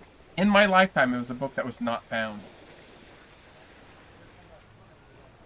Okay, so we are going to go back to here in the book here in a second. Find our chapter. We were in chapter 5 now, I believe. Okay. Stretch. One last stretch before we get back to the book. Stretchy, stretchy, everybody. Everybody get your stretch. Got your drinks. Got your food. Got your beanbag chair. Got your nice books. Got your bits. Got your bits. Ah, stretchy, stretchy, stretch. Ah, stretchy, stretchy, stretch. Okay. Let's go back and into the room. Into the room. Because now we can start reading again. Okay. Chapter 5. The Marriage Feast. The morning sun rose clear and resplendent, touching the foamy waves into a network of ruby-tinted light. The feast had been made ready on the second floor of La Réserve, from whose arbor the ready is already familiar. The apartment destined for the purpose was spacious and lighted by the number of windows. Over each was written in golden letters, for some inexplicable reason, the name of one of the principal cities of France. Beneath these windows, a wooden balcony extended the entire length of the house. And although the entertainment was fixed for 12 o'clock, an hour previous to that time, the whole balcony was filled with impatient and expectant guests, consisting of the favored part of the crew of the Pharaon, and the other personal friends of the bridegroom, the whole of whom had arrayed themselves in their choicest costumes, in order to do greater honor on the occasion. Various rumors were afloat to the effect of the owners of the Pharaon had promised and attended the nuptial feast, but all seemed unanimous in doubting that an act of such rare and exceeding condescension would possibly be intended. Danglars, however, had now made his appearance, accompanied by Caderousse, effectively confirmed the report, stating that he had recently conversed with M. Morel, who had himself assured him that his intention to dine at La Réserve. In fact, a moment later, M. Morel appeared and was saluted with an enthusiastic burst of applause from the crew of the Pharaon, who hailed the visit of the ship-owner as sure indication of the man whose wedding feast he thus delighted to honor will ere long be first in command of the ship. And as Dante was universally beloved on board his vessel, the sailors put no restraint in the tumultuous joy of finding that the opinion and choice of their superiors so exactly coincided with their own.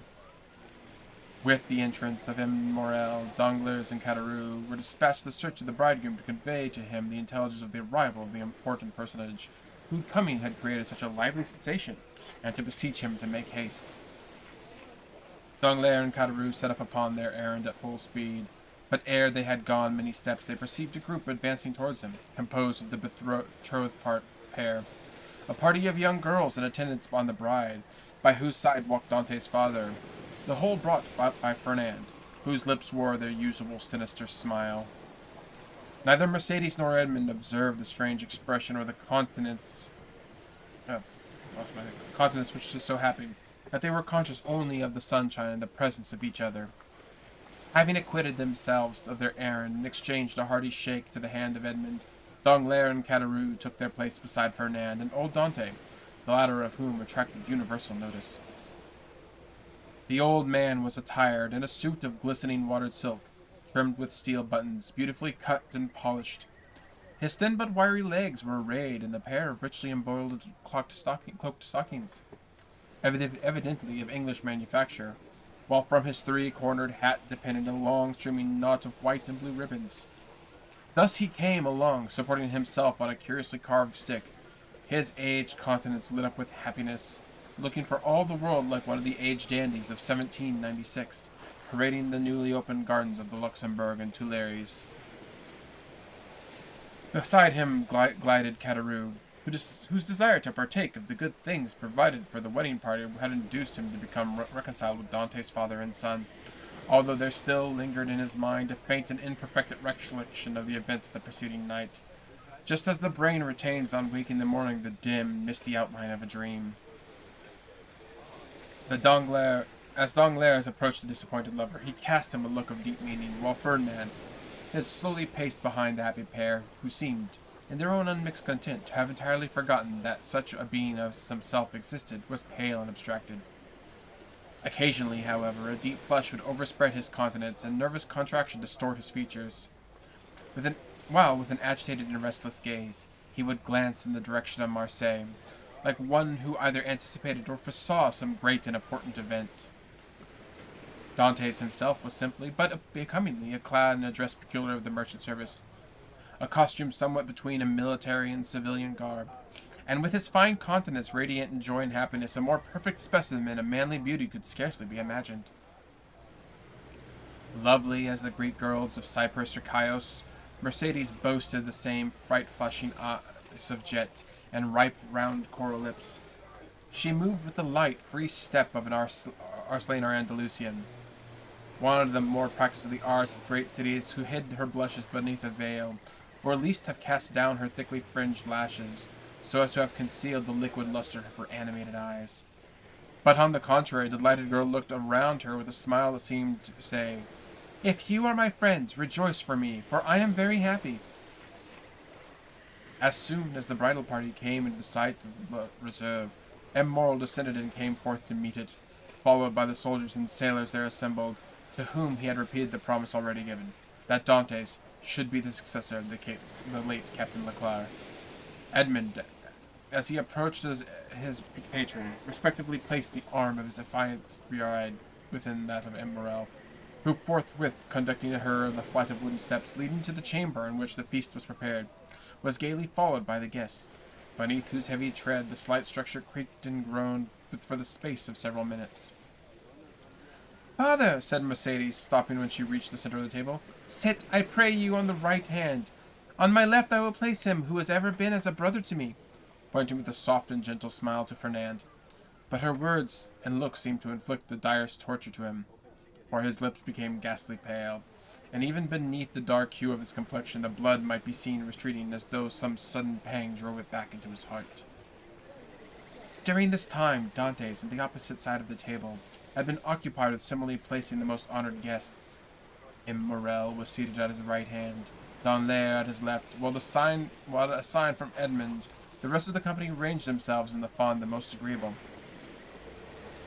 Then they began to pass around the dusky piquant Arlesian sausages, and lobsters in their dazzling red cuirasses, prawns of large size and brilliant color, the echinus with its frankly outside and dainty morsel within, the clovis, esteemed by the epicures of South as more than rivaling the exquisite flavor of the oyster.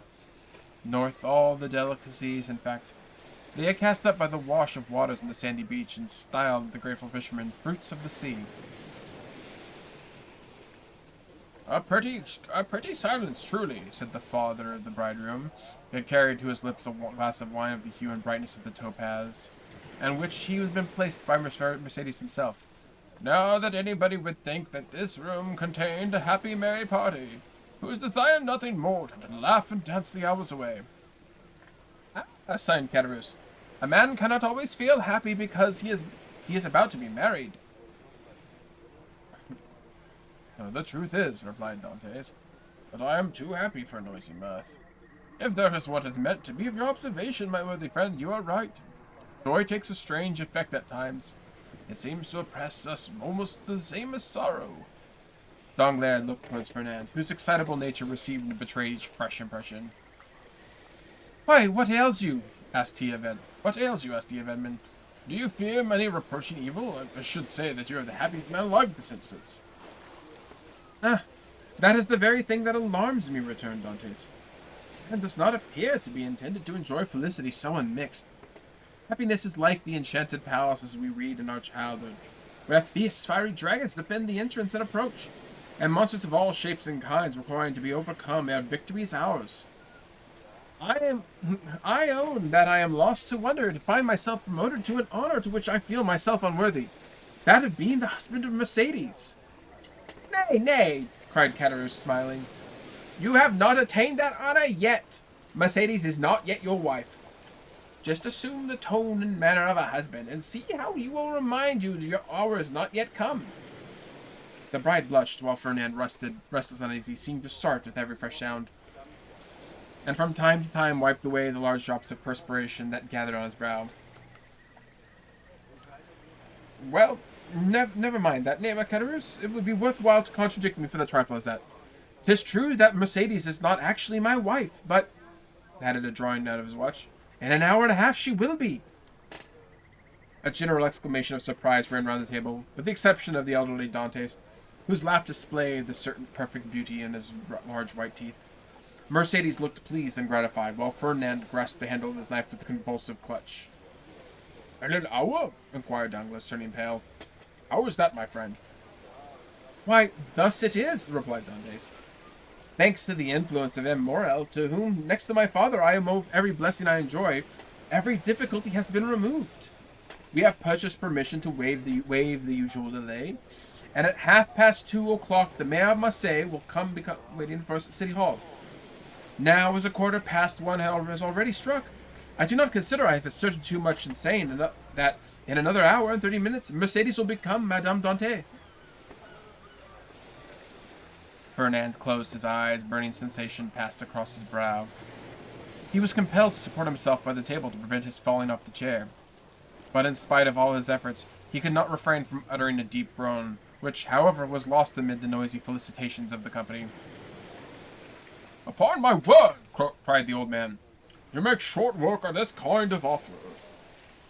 Arrived here yesterday morning and married today at 3:00. Commend me to sailor to go quick of work." "But," asked Danglars in a timid tone, "how did you manage about the other formalities, the contract, the settlement?" "The contract," answers Dante laughingly. "It didn't take long to fix that. Mercedes has no fortune. I have none to settle on her. So you see our papers were quickly written out, and certainly do not come very expensive." This joke elicited a fresh burst of applause. "So what you're presumed to be merely the betrothing feast turns out to be the actual wedding dinner?" No, answered Dantes. "Don't imagine I'm going to put you off that shabby manner. Tomorrow morning I start for Paris, 4 days to go, and the same to return, with only one to discharge the commission entrusted to me. It is all the time I shall be absent. I shall be back here on the 1st of March, and on the 2nd I shall give my real marriage feast." This prospect of fresh festivity redoubled the hilarity of the guests to such a degree that the elder Dantes, who at the commencement of the repast had commented upon the silence that prevailed, now found it difficult, in the general din of voices, to obtain a moment's tranquillity to which to drink to the health and prosperity of the bride and bridegroom.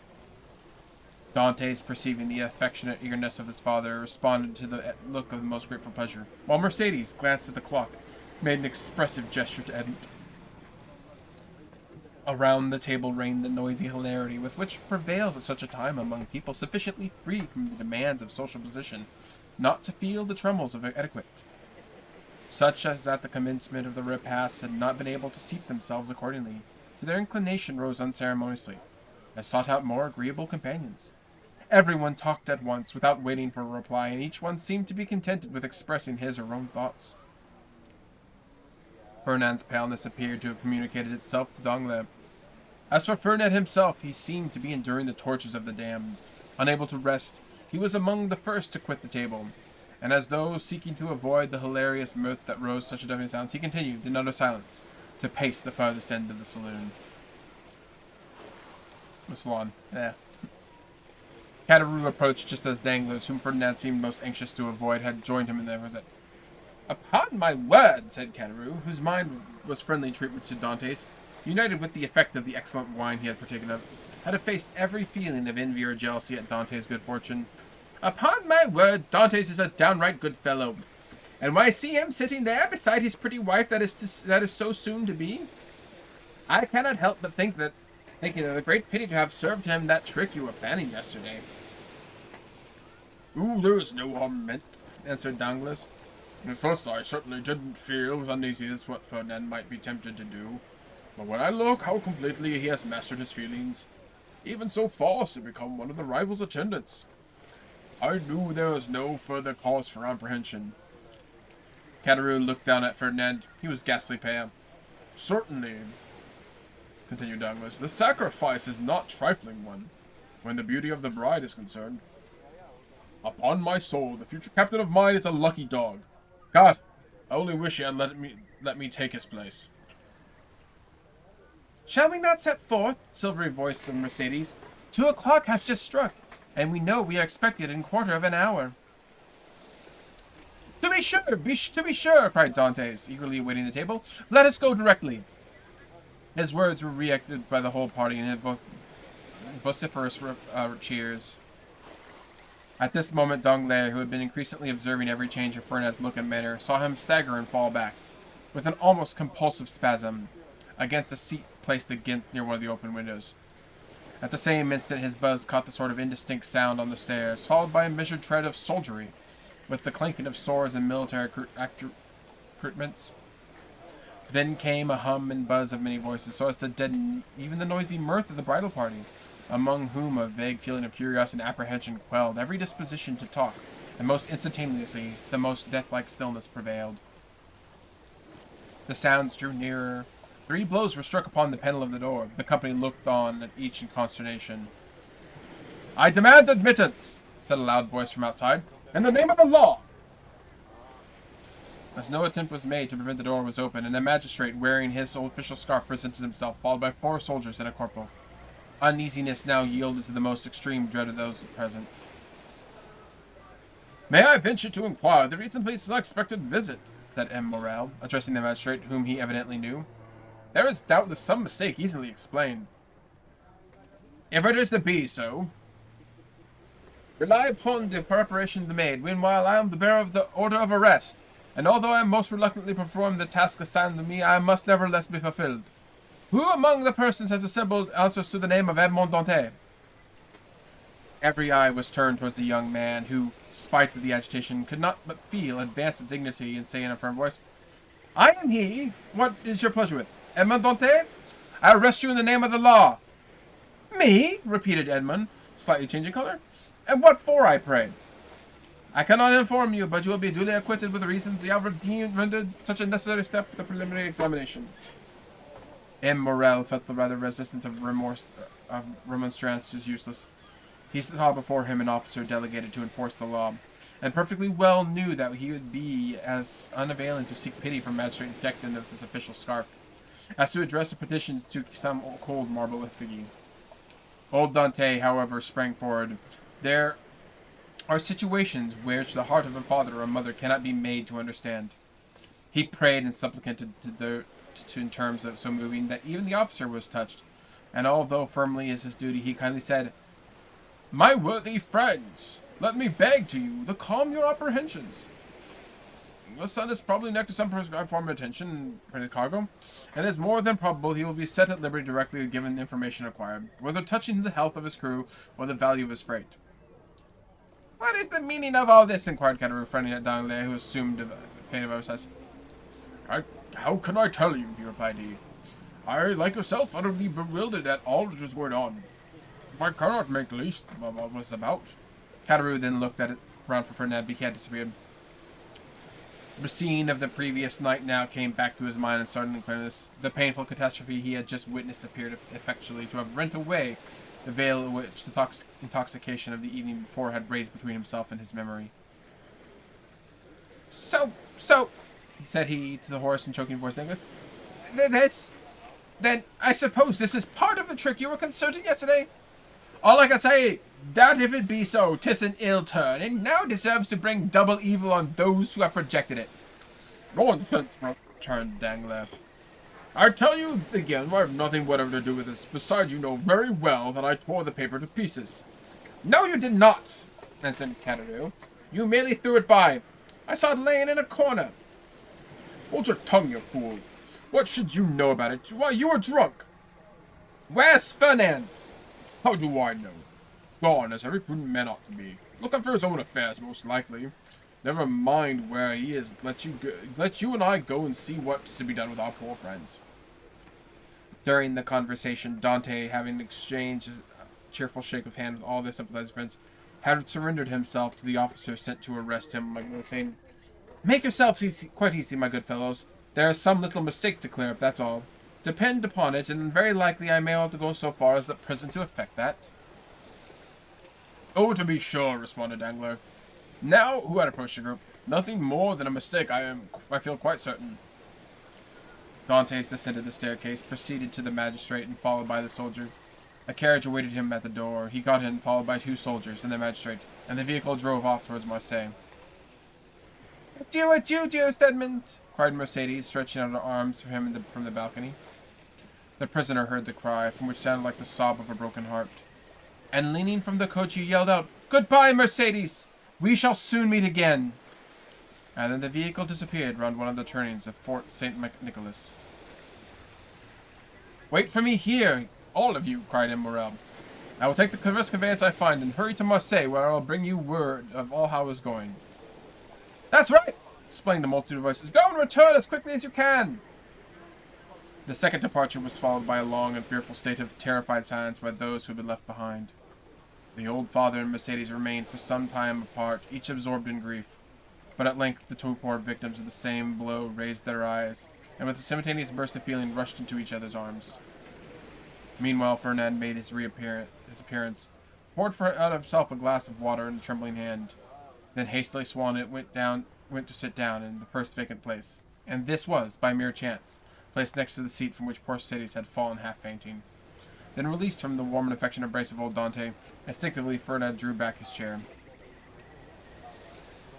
He is the cause of all this misery. I am quite sure of it, whispered Caderousse, who had never taken his eyes off Fernando to Danglars. I don't think so, answered the other. He's too stupid to imagine such a scheme. I only hope the mischief he fall upon will have wrought it. You sure don't mention you aided and abetted the deed, said Caderousse. Surely, said Danglars. One cannot be responsible for every chance arrow shot into the air. You can indeed when the arrow point downward at somebody's head. Meanwhile, the subject of the arrest was being canvassed from a different form. What do you think, Danglars, said one of the party, turning towards him, of this event? Why, I think it's just possible Dantes has been detected of some trifling article on board ship considered here just contraband. But how could he have done away so without your knowledge, Danglars, since you're the ship's supercargo? Why, as far as I know, that I could only know is respecting the merchandise with which the vessel was laden. I know not the loaded with cotton, and she took her freight to Alexandria from Pestre's warehouse, and Smyrna from Pascal's. That is all I was obliged to know, and I may not be asked any further particulars. Now I recollect, said the afflicted old father. My poor boy told me yesterday he had a small case of coffee and another of tobacco for me. There you see, exclaimed. Now the mischief is out. Depend upon the custom house people went rummaging around the ship in our absence and discovered poor Dante's hidden treasures. Mercedes, however, paid no heed to this explanation of his lover's arrest. Her grief which was such, she said, had hitherto tried to restrain, now burst out in a violent fit of hysterical sobbing. Come, come, said the old man. Be comforted, my poor child. There is still hope. Hope, repeated Danglars. Hope, faintly murmured Fernand, but the words seemed to die away as his pale, agitated lips, and a convulsive spasm passed over his countenance. Good news! Shouted forth one of the party stationed by the balcony.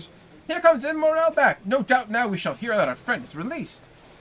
Mercedes and the old man rushed to the ship over and greeted him at his door. He was very pale.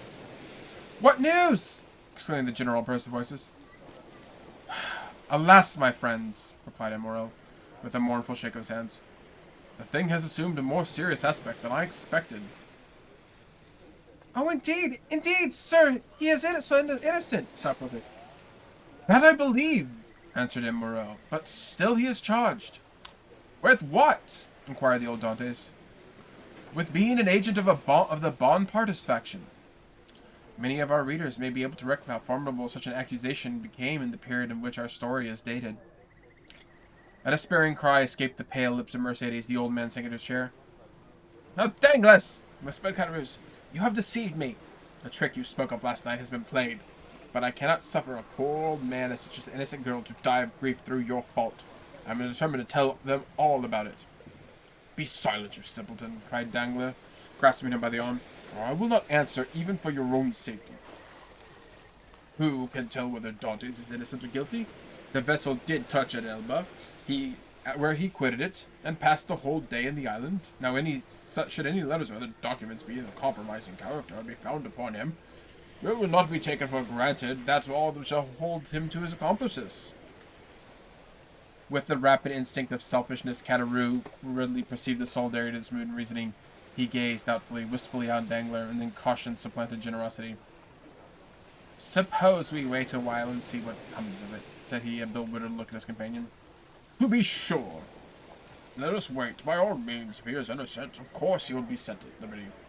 If guilty, why not use involving ourselves in a conspiracy? Let us go, then. I cannot stay here any longer.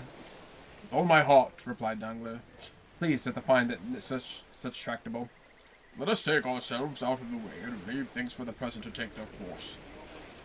And after the departure, Fernand, who had now become a friend and protector of Mercedes, led the girl to her home, while some of friends of Dantes conducted his father, near lifeless, to the Allée de Malhen. The rumor of Edmond's arrest as a Bonapartist agent was not slow in circulating throughout the city.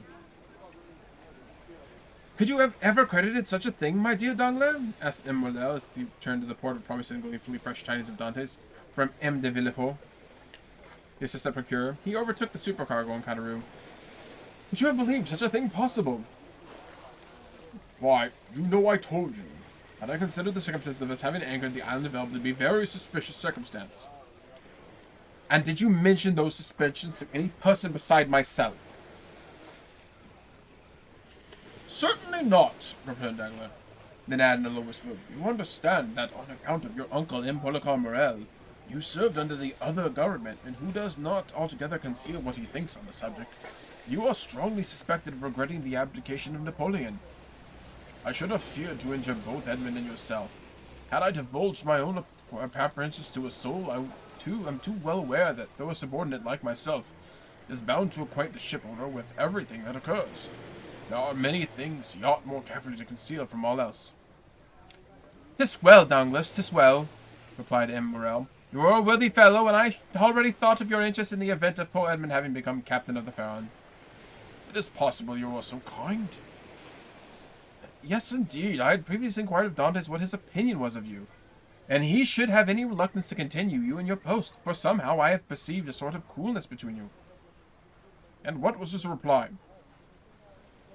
But he certainly didn't think he had given you an offense to an affair, which he merely received without entering into particulars. With whatever possessed a good opinion and confidence the ship owners would have professed to.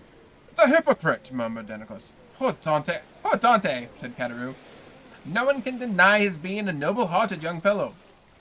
But meanwhile, M. Morel, here is the Pharaon without a captain. Oh, replied Danglars.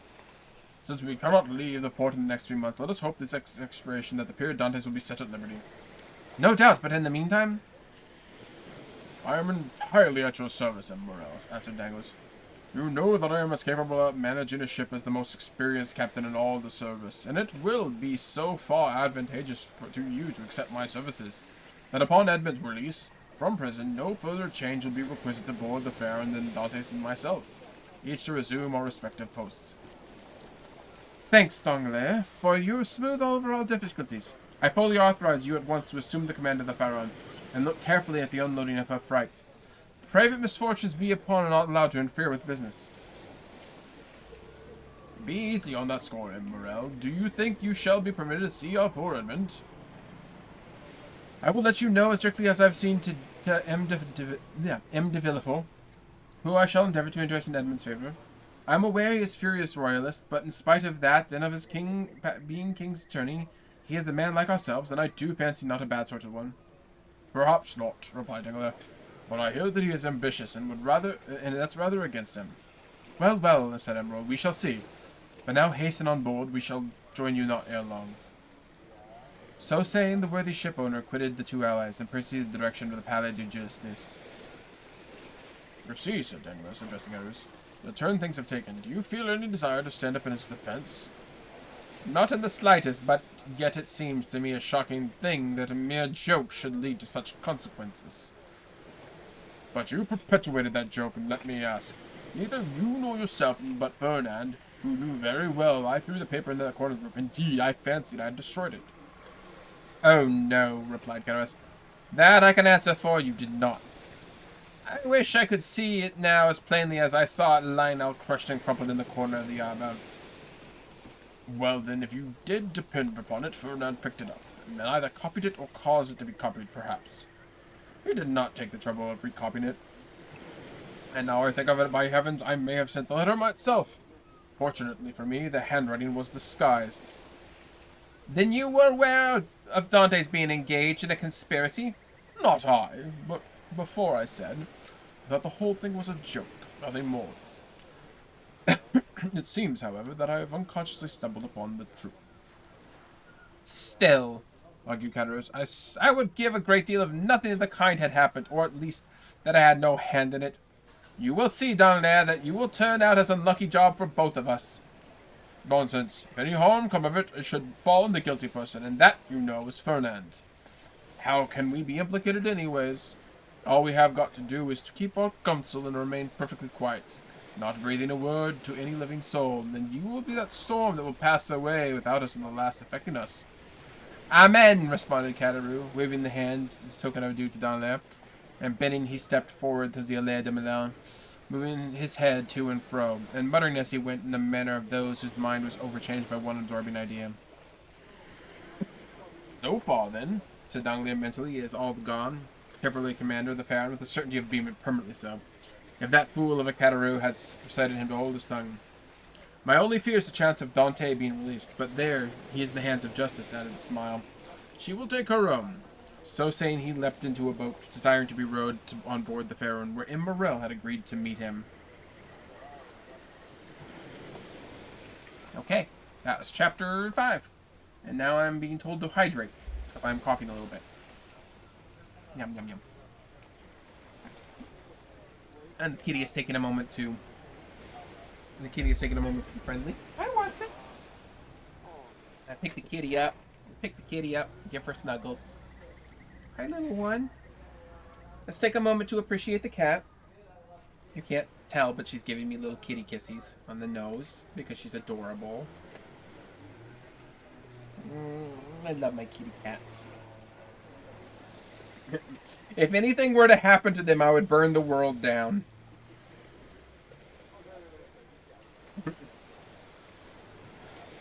Hi, little one. I consider black cats to be quite elegant and beautiful. Even derpy ones like Watson here. Who's a good kitty cat. Oh, down you go, little one. Little kissy kiss on the nose.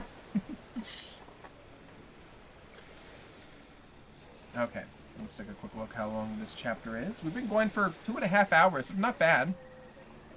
We are a mere 5 chapters in out of 117. I'm probably going to do a lot of reading streams over the next couple weeks just to do this. I'm going to try to get through at least 8 chapters tonight. I will try to get through at least 8 chapters tonight. I'm in chapter 6, so that's 3 more chapters to go. Take a moment to stretch. Take a moment to stretch. Oh, good stretchy back. Okay.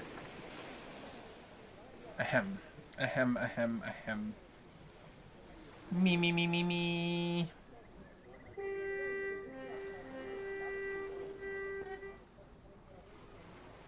My wife just turned off her Do Not Disturb, which you probably heard in the microphone.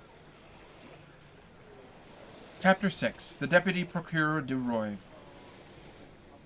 In one of the aristocratic mansions built by Puget de Roi de Grand Coup, opposed the Medusa Fountain, a second marriage feast was being celebrated, almost at the same hour with the nuptial repast given by Dante. In this case, however, although the occasion of the entertainment was similar, the company was strikingly dissimilar. Instead of a rude mixture of sailors, soldiers, and those belonging to the humblest grade of life, the present assembly was composed of the very flower of Marseille society, magistrates who had resigned their office during the usurper's reign, officers who had deserted from the imperial army and joined with the Conde, and younger members of the families brought up to hate and execrate the man who 5 years of exile and convert into a martyr, and 15 of restoration elevate to the rank of God. The guests were still at table, and heated and energetic conversation that prevailed betrayed the violent and vindictive passions of those agitated each shoulder of the South, where, unhappily, for 5 centuries, religious strife had long given increased bitterness to the violence of party feeling. The emperor, now king of the petty island of Elba, after having held sovereign sway over 1/2 of the world, counted on his subjects a small population of 5,000 or 6,000 souls. After having been accustomed to the hear "Vive Napoleon!" out of the hundreds and 20 millions of human beings uttered in 10 different languages, was looked upon here as a ruined man, separated forever from any fresh connection with France or claim to her throne. The magistrates freely discussed their political views. The military parts of the company talked unreservedly of Moscow and Leipzig, while the women commented on the divorce of Josephine. It was not over the downfall of the man, but the defeat of the Napoleonic idea, that they rejoiced, and in this they foresaw for themselves the bright and cheering prospect of a revivified political existence. An old man, decorated in the cross of Saint Louis, now rose and proposed the health of King Louis XVIII. It was the Marquis de Saint-Méran. This toast, recalling at once the patient exile of Hartwell and the peace-loving King of France, excited universal enthusiasm. Glasses were elevated in the air de l'anglais, and the ladies, snatching their bouquet from the fair bosom, strewed in the table the floral treasures. In a word, it was almost poetical fervor prevailed. "Ah," said the Marquis de Saint-Méran, a woman with a stern, forbidding eye, though still noble and distinguished in appearance, despite her 50 years. "Oh, these revolutionists, who are driven us from our very possessions they afterwards purchased in a mere trifle during the reign of terror, would be compelled to own, were they here, the ultra devotion was on our side, since they cannot content or follow the fortunes of falling monarch. While they, on the contrary, made their fortune by worshipping the rising sun. Yes, they could not be admitted to the king, of whom sacrificed rank, wealth, and station was truly our Louis the Beloved. Well, their wretched usurper had been, and will be in their evil genius, their Napoleon their cursed. Am I not right, Villefort?" "I beg your pardon, madame. I really must pray you excuse me, but, in truth, I was not attending to the conversation." Marquis, interrupted the old nobleman who proposed the toast. Get the young people alone. Let me tell you the wedding day and most agreeable subject for conversations and tripartite. Never mind, my dearest mother," said a young and lovely girl with a profusion of light brown hair and eyes that seemed to float in liquid crystal. "'Tis not my fault for seizing upon him de Villefort, so to prevent his listening to what you said, but there, now take him. He is his own, as you like, Mrs. Philip. I beg to remind you my mother speaks to you." "If the Marquis will deign to repeat the words, but imperfectly caught, I would be delighted to answer," said M. de Villefort. "Never mind, Renee," said the Marquise, with a look of tenderness that seemed to be keeping with her harsh, sharp features. But however all other feelings may have withered in a woman's nature, there was always one bright, smiling spot in the desert of her heart, and that is the shrine of maternal love. "I forgive you. What it was saying, Villefort, was that the Bonapartists have not sincerity, enthusiasm, or devotion." "They had, however, what supplied the place with these fine qualities," replied the young man, "and that was fanaticism. Napoleon is the Mahomet of the West, and its worship is commonplace, but ambitious followers would take him the leader and lawgiver, but also the personification of equality." "Napoleon, the quality of equality, for mercy's sake, then. What would you call Robespierre? Come, no stripped letter has just rights bestowed upon the Corsican, who, to my mind, has usurped quite enough." "Nay, madam, I would place each of these heroes on his right pedestal, that of Robespierre on the scaffold in the Palais Louis Quinze, that of Napoleon on the column of the Place Vendôme. The only difference consists in the opposite character of the equality advocated of these two men. One is the equality that elevates, the other is the equality that degrades. One brings a king within reach of the guillotine, the other elevates the people to the level of the throne. Observe," said Villefort, smiling, "I do not mean to deny that both these men are revolutionary scoundrels, and that the 9th Thermidor on the 4th of April of the year of 1814 were lucky days for France, worthy of being gratefully remembered for every friend to monarchy and civil order. And that explains how it comes to pass that foreign I trusted his firm, and Napoleon is still retained to train parasitical satellites. Still, Marquis, has it been so with other usurpers? Cromwell, for instance, was it not half bad as Napoleon? had his partisans and advocates. Do you really thought that you are talking the most dreadfully revolutionary strain? But I excuse you, it is impossible to expect the son of a Girondin to be free of a small spice of old leaven. Deep crimson suffused the countenance of Villefort. "'Tis true, madame," answered he, "that my father was Girondin, but he was not among the member of those who voted for the king's death. He was an equal sufferer with yourself during the reign of terror. And while Heine lost his head in the same and had well nigh lost his head in the same scaffolding of which your father perished." "True," said the Marquess, without wincing in the slightest degree at the tragic remembrance thus called up. "But bear in mind, if you please, that our respective parents underwent persecution and proscription from diametrically opposite principles. In proof of which I may remark, that while my family remained among the staunchest adherents of the exiled princes, your father lost no time in joining the new government, and that while citizen Nortier was Girondin, the Count Nortier became a senator. There. You know why you are agreeing all these disagreeable reminiscences for us lay aside. Suffer me also, madame, to add my earnest request to Mademoiselle Saint-Méran's that you will kindly allow the veil of oblivion to cover and conceal the past. What avails recrimination only matters wholly past recall. Nor for my own part I have laid aside even the name of my father, and although disown his political principles, he was, and probably may still be, a Bonapartist, and it is called Nortier. I, on the contrary, am a staunch royalist, and style myself de Villefort. But what will remain of the revolutionary sap exhaust itself and die away to the old trunk, and condescend only to regard the young shoot which is started in the distance from the parent tree, without having the power, any more than the wish, to separate entirely from the stock from which it sprung. Bravo, Villefort! Cried the Marquis. Excellently well said. Come now, I have hopes of obtaining what have been for years endearing to persuade the Marquess to promise, namely, a perfect amnesty and forgetfulness of the past. With all my heart, replied the Marquis. Let the past be forever forgotten.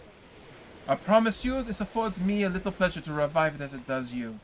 All I ask is that Villefort will be firm and inflexible for the future of the political principles. Remember also, Villefort, that you have pledged ourselves to His Majesty for your fealty and strict loyalty, and that you will recognition the King consented to forget the past as I do.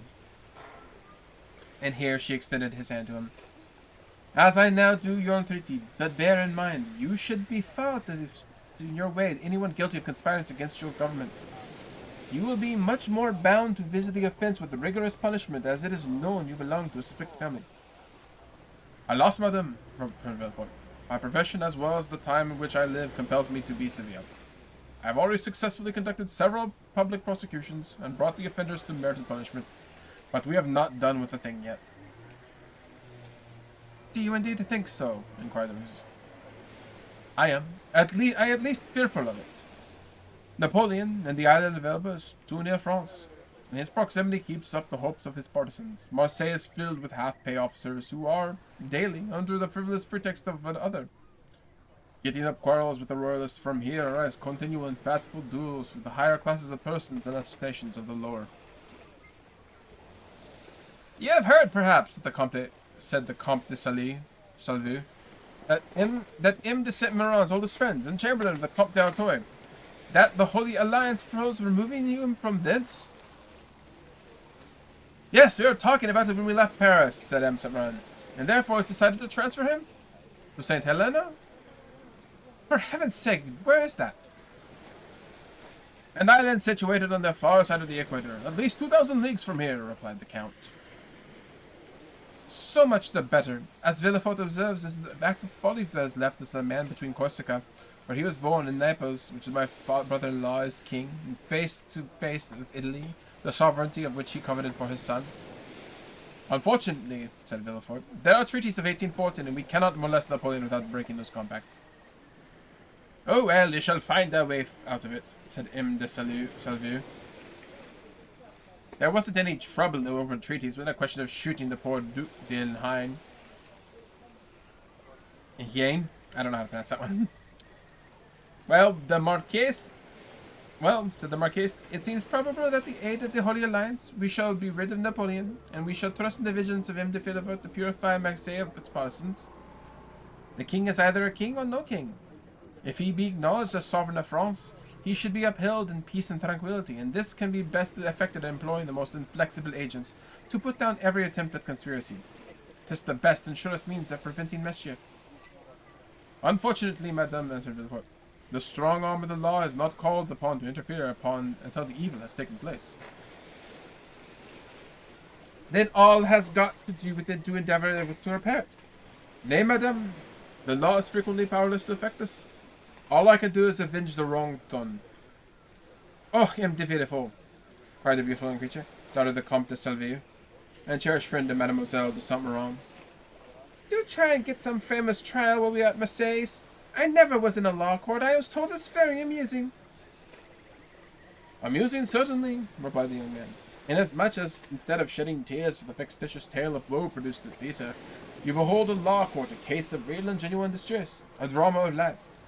The prisoner whom you see pale, agitated, and alarmed, instead of, as is the case when curtain falls on a tragedy, going home to sup peacefully with his family, and then retiring to rest, that he may recommence his mimic woes on the morrow, is removed from your sight merely to be reconducted to his prison and delivered to his executioner. I leave you to judge how far such nerves are calculated to bear you through such a scene. Of this, however, be assured, that should any favourable opportunity present itself, I will not fail to offer you the choice of being present. For shame, M. de Villefort, said Renee, becoming quite pale. Don't you see how you are frightening us, and yet you laugh? What would you have? 'Tis like a duel.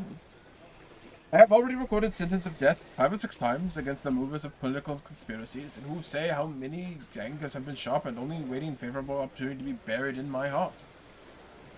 Gracious heavens, M. de Villefort, said Renee, becoming more and more terrified. You surely are not in earnest. Indeed I am, replied the young magistrate with a smile. And in the interesting trial of a young lady is anxious to witness, that case would only be still more aggravated. Suppose, for instance, the prisoner, as is more than probable, has served under Napoleon. Well, you can expect for an instant that one accustomed, at the word of his fellow creatures, merely became bidden to do so by one bound to obey. Besides, one requires the excitement of being hateful in the eyes of the accused, in order to lash itself at the states of sufficient vehemence and power. I would not choose to see such a man whom I plead to smile, through mockery for my words. No, my pride is to see the accused pale, agitated, and as though beaten out of composure the fire of eloquence. Renee uttered a smothered exclamation. Bravo! Cried one of the guests. That is what I call talking to for some purpose. Just the person we required at a time like this for a second. What a splendid business the last case of yours was, my dear Villefort, remarked a third. I mean the trial, the man for murdering his father. Upon my word, you killed him when the executioner had laid his hands upon him. Oh, as for parricides and dreadful people like that, it matters very little what is done to them. But as regards to poor unfortunate creatures whose sole crime consists of having mixed themselves up in political intrigues, why, that is the very worst offence they would possibly commit. For you don't see, Renee. The king is the father of his people, and he who shall be plot and contrive aught against the life or safety of the parent or 30,000,000 souls is a parricide only a fearfully great scale. I do not know anything about that, replied Renee. But M. de Villefort, you have promised me, have you not? You will show mercy for those I plead for. Make yourself quite easy on that point, answered Villefort with the sweetest smiles. You and I will always consult upon our verdicts. My love, said the Marquise, attend to your doves and your lapdogs and your embroidery, but do not meddle in what you do not understand. Nowadays the military profession is in abeyance and the magistrature role is a badge of honor. There is a wise Latin proverb that is very much on point. Sedant amatoge, said Villefort de Val. I cannot speak Latin. Well, said Renee, I cannot help but regretting that they were chosen some other profession than your own. A physician, for instance. Do you know I always felt a shudder at the idea of even destroying Angel? Dear good Renee, answered Villefort, his gaze and unmeasurable tenderness of lovely speaker. Let us hope, my child, cried the Moses, that M. de Villefort may prove a moral and political physician in this province. If so, he will have achieved noble work, and one which will go far to efface the recollection of my father's conduct, added the incorrigible Marquis. Madam, replied Villefort with a mournful smile, I have already had the honor to observe that my father has, at least I hope so, abjured his past errors, and that he is, at the present moment, a firm and zealous friend to religion and order, a better royalist, yeah, possibly than his son, for he has to atone for past dereliction, while I have no other impulse than warm, decided preference and conviction. Having made this well-turned speech, Villefort looked carefully around to mark the effect of his oratory. Much as he would have done, he'd be addressing the bench in open court. Do you know, my dear Villefort, said the Comte de Silvieux, that it is exactly that I myself said the other day to the Tuileries, when questioned of His Majesty's principal chamberlain touching the singularity of an alliance between the son of Girondin and the daughter of an officer of Duc de Condé? And I assure you he seemed fully to comprehend that this mode of reconciling political differences was upon him and excellent principles. Then the king, who without even suspecting it, had overheard our conversation, and said, Villefort? Observe that the king did not pronounce the word Nautier, but on the contrary placed considerable emphasis on that of Villefort. Villefort, said his majesty, is a man of great judgment and discretion, who will be sure to make a figure in his profession. I like him much, and I gave him my great pleasure to hear that he is about to become the son-in-law of the Marquis and Marquise of the Saint-Méran. I should myself have recommended the match, had not the noble Marquis anticipated my wishes by requesting my consent to do it. It is possible the king could have condescended as far as expresses himself so favorably to me, asked the enraptured Villefort. I give you his very words, and if the Marquis chooses to be candid, he will confess that he is perfectly agree with his majesty. Say to him, when he went 6 months ago to consult upon him the subject of your espousing his daughter. That is true, answered the Marquis. How much do I owe this gracious prince? Where is it that I would do to evince the innerest gratitude? That is right, cried the Marquis. I love to see you thus. Now you conspire to fall into the hands who would become most welcome. For my part, dear mother, interposed Renee, I trust your wishes will not prosper, and that Providence will only permit petty offenders, poor debtors, and miserable cheats to fall into M. Villefort's hand. That I shall be contented. Just as I say for you, although I prayed that a physician might be the only one to call upon to prescribe for headaches, measles, and the stings of wasp, and any other slight affection on the epidermis. If you wish to see me the king's attorney, you must desire to be some violent and dangerous diseases from the cure of which much honor redounds this physician. At this moment, and as though the utterance of Villefort's wish had sufficed to effect its accomplishment, a servant entered the room, and whispered a few words in the ear. Villefort immediately rose from the table and quitted the room upon the plea of urgent business. As soon, however, returned, his full spam with delight. Renee regarded upon him with fond affection, and certain his handsome features, lit up as they were of usual fire and animation, seemed formed to excite the innocent admiration which he gazed upon us. You were wishing just now, said Villefort, addressing her, that I were a doctor instead of a lawyer. Well, I at least resemble the principles of Asclepius in one thing. People spoke in the island of 1815. That of not being able to call a day of my own, not even of my own betrothal. And wherefore were you called away just now? Asked Mademoiselle Saint-Méran, with a deeper interest. For a very serious matter which bids me take my work of an executioner. How dreadful! Exclaimed Renee, turning pale. It is possible? Both simultaneous from all who were near enough to magistrate to hear his words. Why, if my information prove correct, a sort of Bonapartist conspiracy has just been discovered. Can I believe my ears? I will read you the letter of the accusation at least, said Villefort. The king's attorney is informed by a friend of the throne and the religious institutions of his country that one named Edmond Dantès, mate of the ship Pharaon, this day arrived from Smyrna, having touched at Naples and Port Farajo, has been a letter from the Murat to the usurper, and again taken charge to another letter from the usurper to a Bonapartist club in Paris. Ample corroboration of the statement may be obtained by arresting the above-mentioned Edmond Dantès, who either carries the letter from Paris about with him, or has it at his father's abode. Should it not be found in the possession of Father Noussan, then it will assuredly be discovered in the cabin belonging to the said Dantes abode de Ferran. But this letter, which, after all, is but an anonymous scroll, is not even addressed to you, but the king's attorney. True, but that gentleman being absent, his secretary, by his orders, opens these letters. Thinking of one of importance, he sent it to me, but not finding me, took upon himself to give the necessary orders for arresting the accused party. Then the guilty person is already in custody, said the Marquess. Nay, dear mother, says the questioner, we cannot yet pronounce him guilty.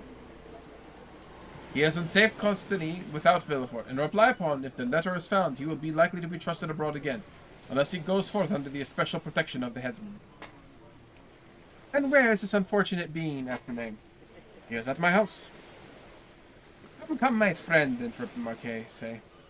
Do not neglect your duty longer than this. You are the king's servant, you must go wherever the service calls you. Oh, Villefort, cried Renee, clasping her hands and looking towards her lover with piteous earnestness. Be merciful on this day of our betrothal. The young man passed around the side of the table where the fair pleader sat, and leaned over her chair tenderly. To give you my pleasure, my sweet Renee, I promise to show you all the leniency of my power. But if the charges brought against the Bonapartist hero prove correct, why then you really must give me leave to order his head to be cut off. Renee shuddered at the word cut, for the growth in question had a word. Never mind the foolish girl, Villefort, said the Marquise. She will soon get over such things. So saying, Madame de Saint-Méran extended her dry bony hand to Villefort, who, upon imprinting a son-in-law's respectful salute on it, looked at Renee and said as much, I must try and be fancy, 'tis your dear hand I kiss, as I should have been. These are mournful auspices with the company of betrothal, sighed poor Renee. Upon my word, child, exclaimed the angry Marchese, your folly exceeds all bounds. You should be know the connection that could be possibly between your sickly sentimentality and the affairs of state. Oh, mother, murmured Renee. Nay, madam, I pray you pardon this little traitor. I promise you that to make up for his want of loyalty, I will be most inflexibly severe. Then, casting an expressive glance at his betrothed, which seemed to say, Fear not, for the dear might should take just the temper of mercy. And receiving a sweet and approving smile in earnest, Villefort departed with the Herod Paradise in heart. Ah. Yes, I did affect a bit of a French accent because these are higher class people. Okay. And that ends chapter 6. Got 2 more chapters I think I can get through before stream is up. Or... Okay. That's chapter 8. And that is... perfectly manageable. Okay. So we're going to get through 2 more chapters tonight. And then next time I do this, I'll probably do 2 reading streams in a week. Take a moment to hydrate a little bit. Take a moment to stretch. Oh, so much stretchy. Oh. So, I hope people are enjoying this nice literate stream here. I hope I'm using in fun. So fancy. I'm a fancy French person. I actually don't speak French. But the people of the south of France would have spoken in a much different pattern than the people of the north of France at this time. Because the French language as we know it is a northern thing. The southern French language would be actually a different language entirely. Closely related to Catalan. Which is actually closer to Spanish than French. So, take a moment. I greet thy. I eat muffin. A bit hard. I'm not used to speaking so consistently. And I really need to change that on my overlay. I need to get rid of Apprentice Miko from appearing on there. But yes, this is the Coastal Reading Room, by the way. Yum, muffin. My muffin is actually starting to dry out. Getting a little bit dry because it's been sitting on my desk for about 3 hours.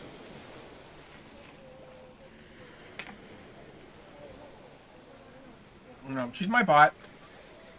My little apprentice, she's doing her work. We appreciate her.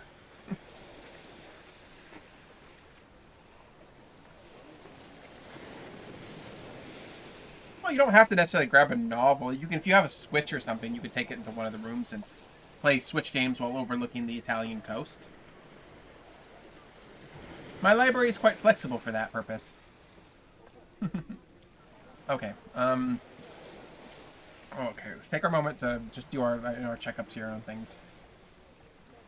Because it's going to be a long stream. I've got 2 more chapters left. The next one shouldn't be as hard. The muffin? The muffin is a Costco muffin, you know? It's a Costco muffin, so you know how big they are. Oh, hello. Got another kitty here. Hi, Watson. Hi, Una. Oh, let's take Una. Let's take a moment to appreciate Una Cat. My little Una girl. My little lady. My little lady. She's such a good girl. Hi, little one. She's a good cat, and we love her.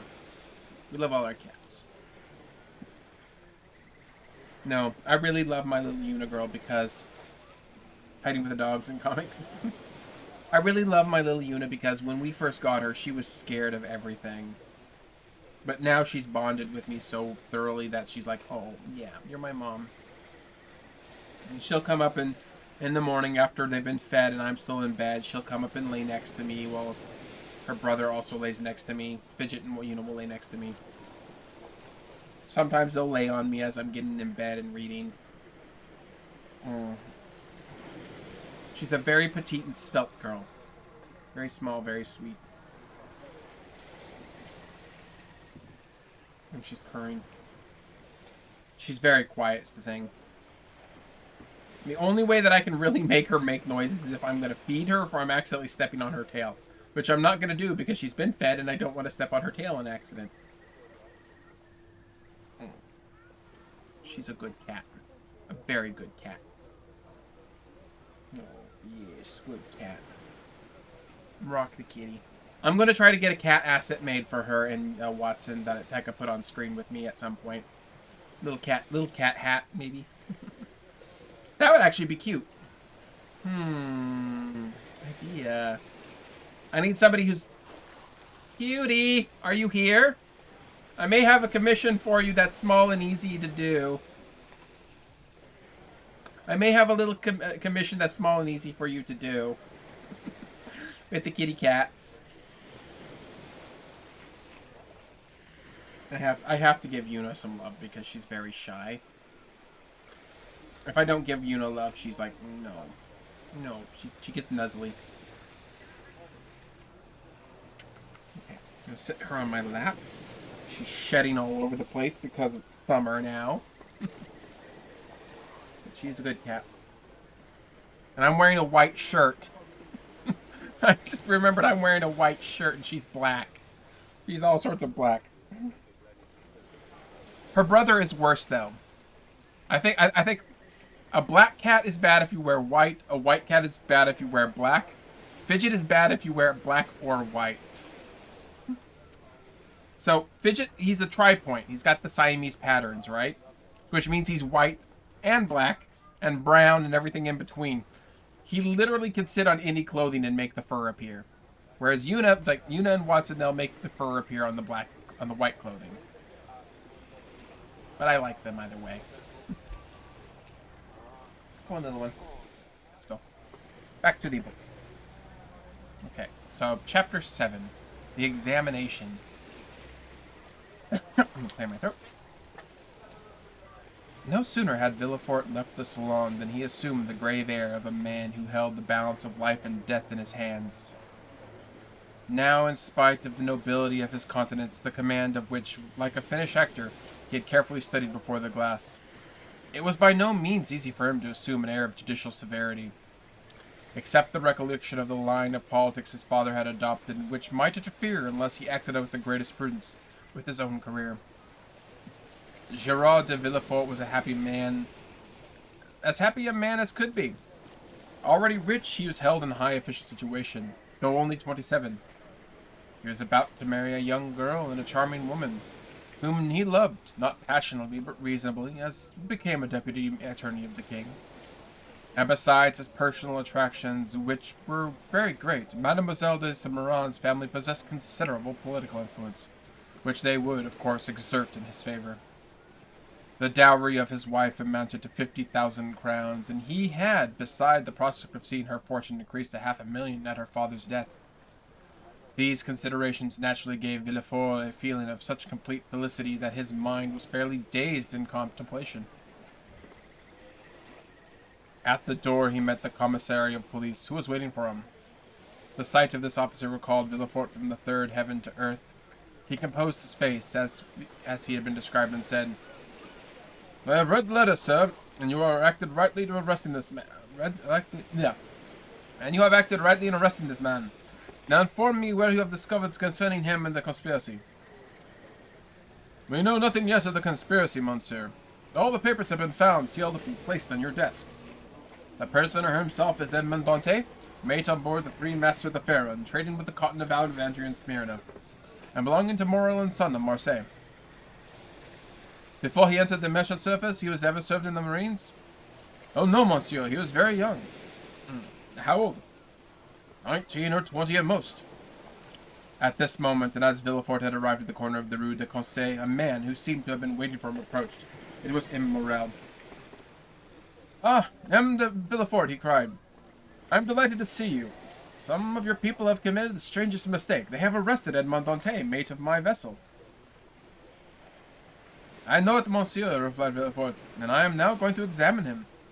"Oh," said Morel, carried his friendship, "you do not know him, and I do. He is the most estimable and most trustworthy creature on the world, and I will venture to say that there is no better seaman in the merchant marine service. Oh, M. de Villefort, I beseech your indulgence for him." Villefort was seen, belonged to the aristocratic party of Marseille, moral to the plebeian, and first was a royalist, the other respected Bonapartism. Villefort looked disdainfully at Morel and replied coldly, "You are aware, monsieur, that a man may be estimable and trustworthy in private life, and the best seaman in the merchant service, and yet he be, politically speaking, a great criminal. Is it not true?" The magistrate let emphasis on these words as if he wished to apply them to the owner himself, which his eyes seemed to plunge into the heart of one interceding for another, had himself need of indulgence. Morel reddened, but his own conscience was not quite clear on politics. Besides, what Dante had told him in his interview with the Grand Marshal, and what the Emperor had said to him, embarrassed him. He replied, however, in a tone of deep interest, "I entreat you, M. de Villefort, be as you always are, kind and equitable, and give him back to us soon." This give sounded revolutionary in the deputy's ears. Ah, murmured he. "Is Dantes then a member of some Carboni study that his protector thus employs the collective form?" "He was, if I recollect, arrested in a tavern, in company with a great many others." Then he added, "Monsieur, you may be rest assured I shall perform my duty impartially, and that he be innocent, he shall not have been appealed for me in vain. Should he, however, be guilty at the present epoch, immunity will furnish a dangerous example, and I must do my duty." As he had now arrived at the door of his own house, which adjoined the Palais de Justice, he entered, having been coldly saluted the shipowner, who stood, as if petrified, on the spot where Villefort had left him. The antechamber was full of police agents and gendarmes, in the midst of whom, carefully watched, but calm and smiling, stood the prisoner. Villefort traversed the antechamber, cast a side glance at Dantes, and taking a packet with the gendarme offered him, disappeared, saying, "Bring the prisoner." Rapid as had been Villefort's glance, as it had served to give him an idea of the man to interrogate. He had recognized intelligence in the high forehead, encouraged the first impulses. He had applied the maxim to the impression, forgetting the difference between the two words. He stifled, therefore, the feelings of compassion that were rising, composed his features, and sat down, grim and somber, at his desk.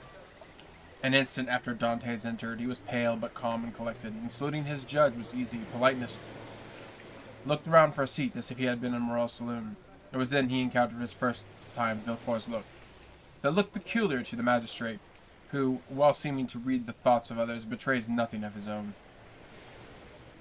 "Who and what are you?" demanded Villefort, turning over a pile of papers containing information relative to the prisoner that a police agent had given him at his entry. and that already in an hour's time had swelled to voluminous proportions, thanks to the corrupt espionage of which the accused had always made the victim. "My name is Edmond Dantès," replied the young man. "I am the mate of the Farron, belonging to Messrs. Morel and Son." "Your age?" continued Villefort. 19, returned Dantès. "What were you doing the moment you were arrested?" "I was at the festival of my marriage, monsieur." And the young man, his voice slightly tremulous, so great was the contrast between the happy moment and the painful ceremony he was now undergoing. So great was the contrast between the somber aspect of M. de Villefort and the radiance of Mercedes. "You were at a festival of your marriage," said the deputy, shuddering in spite of himself. "Yes, monsieur. I am on the point of marrying a young girl I had been attached to for 3 years." Villefort, impassive as he was struck by the coincidence, and the tremulous voice of Dantès, surprised by the midst of his happiness, struck a sympathetic chord in his own bosom. He was also on the point of being married, and he was summoned to it from his own happiness to destroy that of another. "This philosophic reflection," thought he, "will make great sensation to M. Saint-Méran's," and he arranged mentally while Dantès awaited further questions. The antithesis from which the orators had created a reputation of eloquence, when his speech was arranged, Villefort turned to Dantès. "Go on, sir." "What would you have me say?" "Give all the information in your power." "Tell me on which point you desire information, and I will tell you all I know, only," added he, with a smile. "I warn you, I know very little." "Have you served under the usurper?" "I was about to be mustered into the Royal Marines when he fell." "It is reported your political opinions are extreme," said Villefort, who had never heard anything of the kind, but was not sorry to make this inquiry. As if it were an accusation. "My political opinions," replied Dantès. "Alas, sir, I have never had any opinions. I'm hardly 19. I know nothing, and I have no part to play. If I obtain the situation I desire, I shall owe it to M. Morel. Thus all my opinions, I will not say public, but private, are confided to those 3 sentiments. I love my father, I respect M. Morel, and I adore Mercedes. This, sir, is all I can tell you. You see, under interest in this." As Dantès spoke, Villefort gazed at his ingenuous and open countenance, but recollected the words of Renée, who, without knowing who the culprit was, had besought his indulgence for him. With the deputy's knowledge of crime and criminals, every word the young man uttered convinced him more and more of his innocence. This lad, for he was scarcely a man, simple, natural, eloquent, with the eloquence of the heart never found when sought for, full of affection for everybody, because he was happy, and because happiness renders even the wicked good, extended his affection even to the judge. Spite of Villefort's severe look and stern accent, Dantès seemed full of kindness. "Pardieu," said Villefort, "he is a noble fellow. I hope Chalfrené's favor easily be obeyed, and the first command if she ever opposes me. I shall have at least a pressure of the hand in public and a sweet kiss in private." Full of this idea, Villefort's face became so joyous that when he turned to Dantès, the latter, who was watched a change in his physiognomy, was smiling also. "Sir," said Villefort, "have you any enemies, at least that I know of?"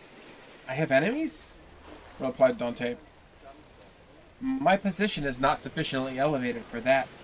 I am at my position that is perhaps somewhat too hasty. But I have striven to repress it.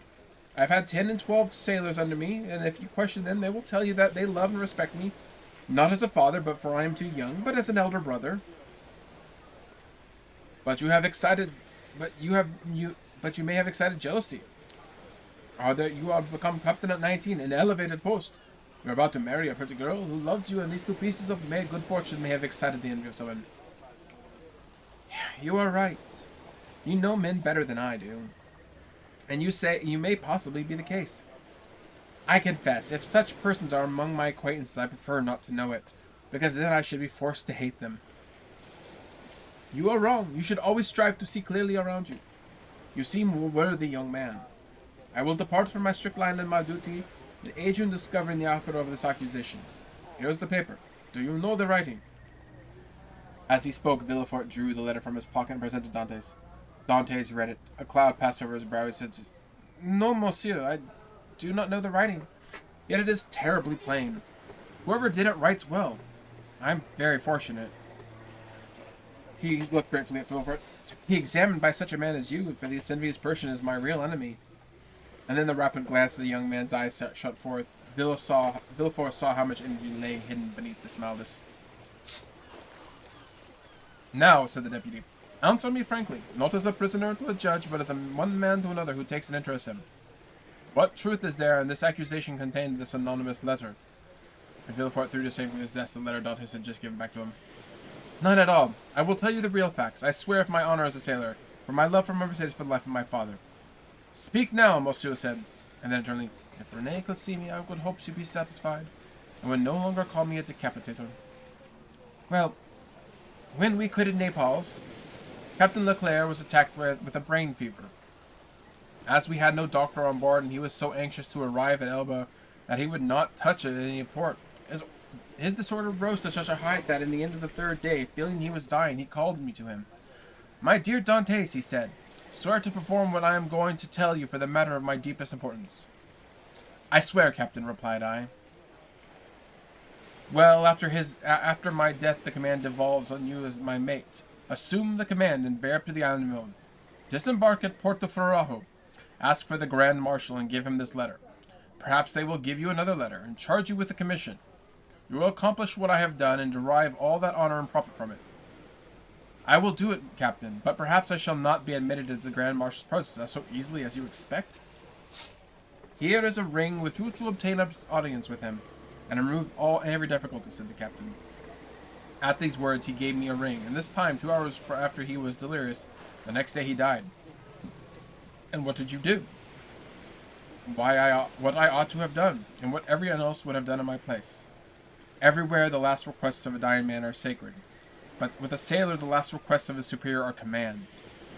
I sailed to the Isle of Elba, where I arrived the next day. I ordered everybody to remain on board and went to shore alone. As I had expected, I found some difficulty in obtaining access to the Grand Marshal, but I sent the ring I had received from the captain to him and was instantly admitted. He questioned me concerning Captain Leclerc's death, and, as the letter had told me, gave me a letter to carry to a person in Paris. I undertook it because it was the captain who had bade me do it. I landed here, regulated the affairs of my vessel, and hastened to visit my affianced bride, whom I found more lovely than ever. Thanks to M. Morel, all the forms we got over. In a word, I was, as I told you, at my marriage feast, and I should have been married in an hour, and tomorrow intended to start for Paris, had I not been arrested in this charge which is now unjust. Ah, said Villefort, this seems to be the truth. If you have been culpable in this imprudence, and with imprudence was the disobedience to the orders of your captain, give up this letter and you have brought from Elba and pass your word around the pier you be required, and go to rejoin your friends. I am free then, sir? Yes, but first you get the letter.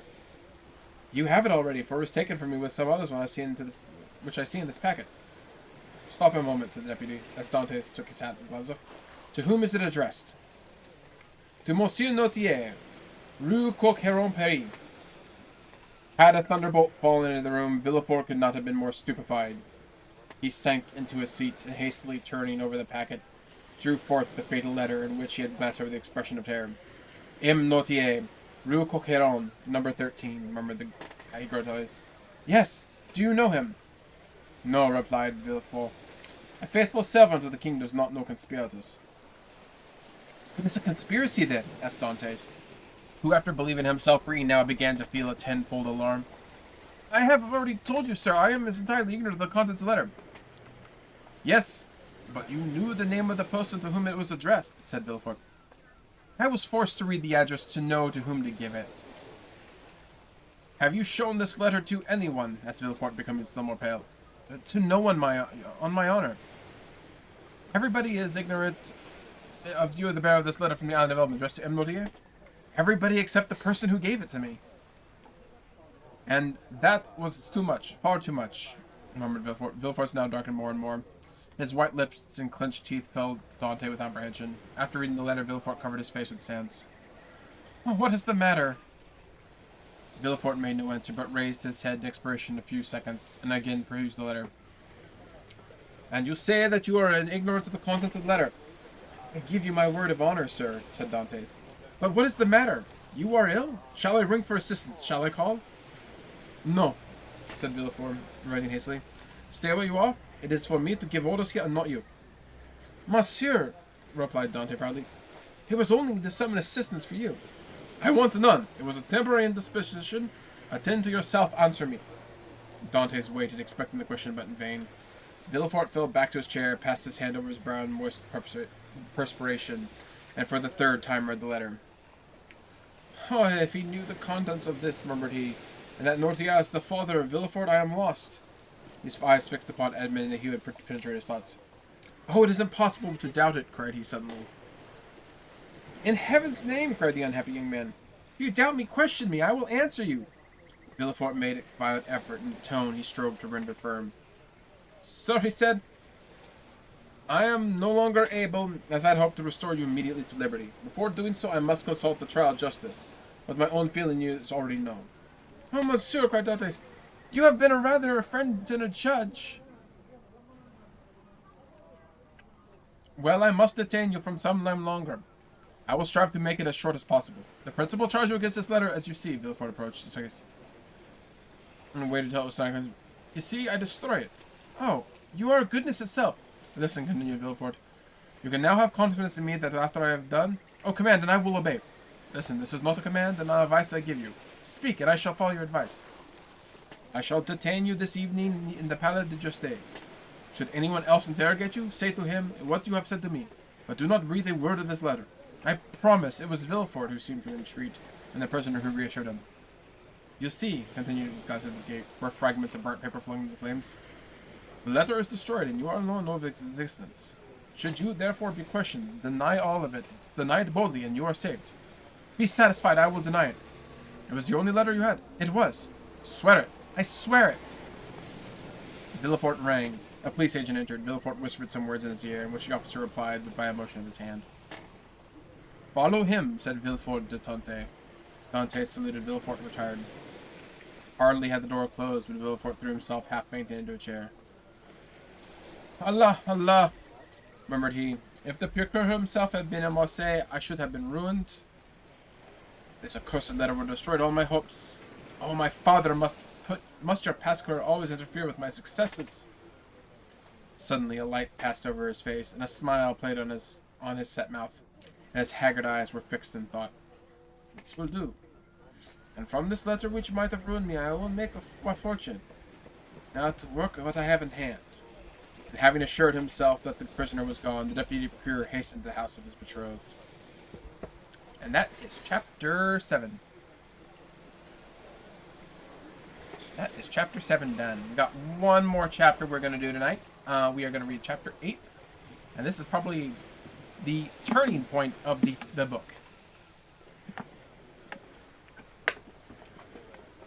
Get a drink. This is the turning point of the book. I'm out of soda. I do have water, though. I'm going to drink the water as well.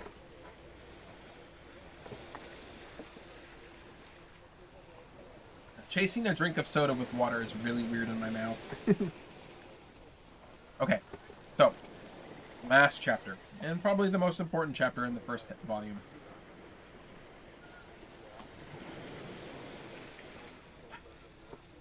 Chapter 8, The Chateau d'If. The commissary of police, as he traversed the antechamber, made no sign of the two gendarmes, who placed themselves one on Dante's right and the other on his left. A door that communicated with the Palais de Justice was open, and they went through a long range of gloomy corridors, whose appearance might have made even the boldest shudder.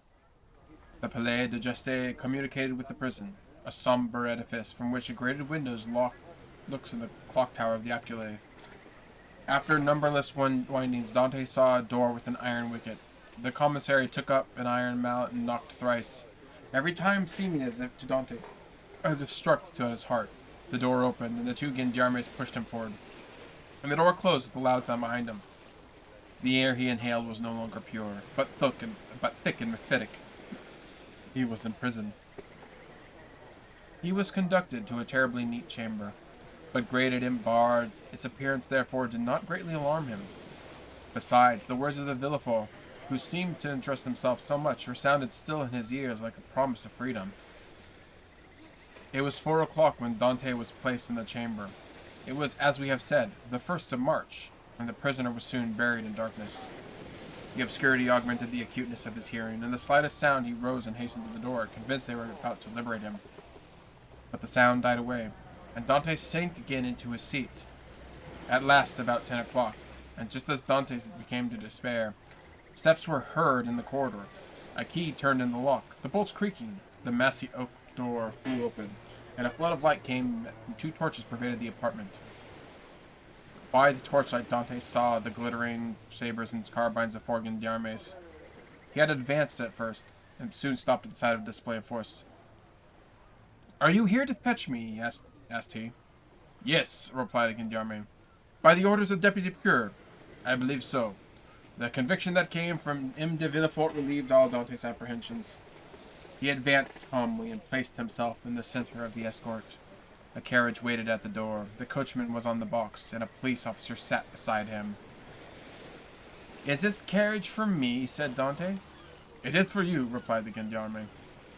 Dante was about to speak, but feeling himself urged forward, and having neither the power nor the intention to resist, he mounted the steps. Soon in an instant seated inside, between 2 gendarmes, the other 2 took their places opposite, and the carriage rolled heavily over the stones. The prisoner glanced at the windows. They were grated, as he had changed his prison for another that was conveying him he knew not whither. Through the grating, however, Dante saw they were passing through Rue Cassier, and the Rue Saint-Laurent, and the Rue Thierry, to the quay. Soon he saw the lights of the Concierge. The carriage stopped, and the officer descended, approached the guardhouse. A dozen soldiers came out and formed themselves in order. Dante saw the reflection of their muskets in the light of the camps of the quay. "Can all this force be summoned on my account?" thought he. The officer opened the door, which was locked, and, without speaking a word, answered Dante's question. For he saw between the ranks of the soldiers a passage formed the carriage to the port. 2 gendarmes opposed him descended first, and he was ordered by a light. The gendarmes on either side of him followed his example. They advanced towards the boat, with a custom-house officer held by a chain near the quay.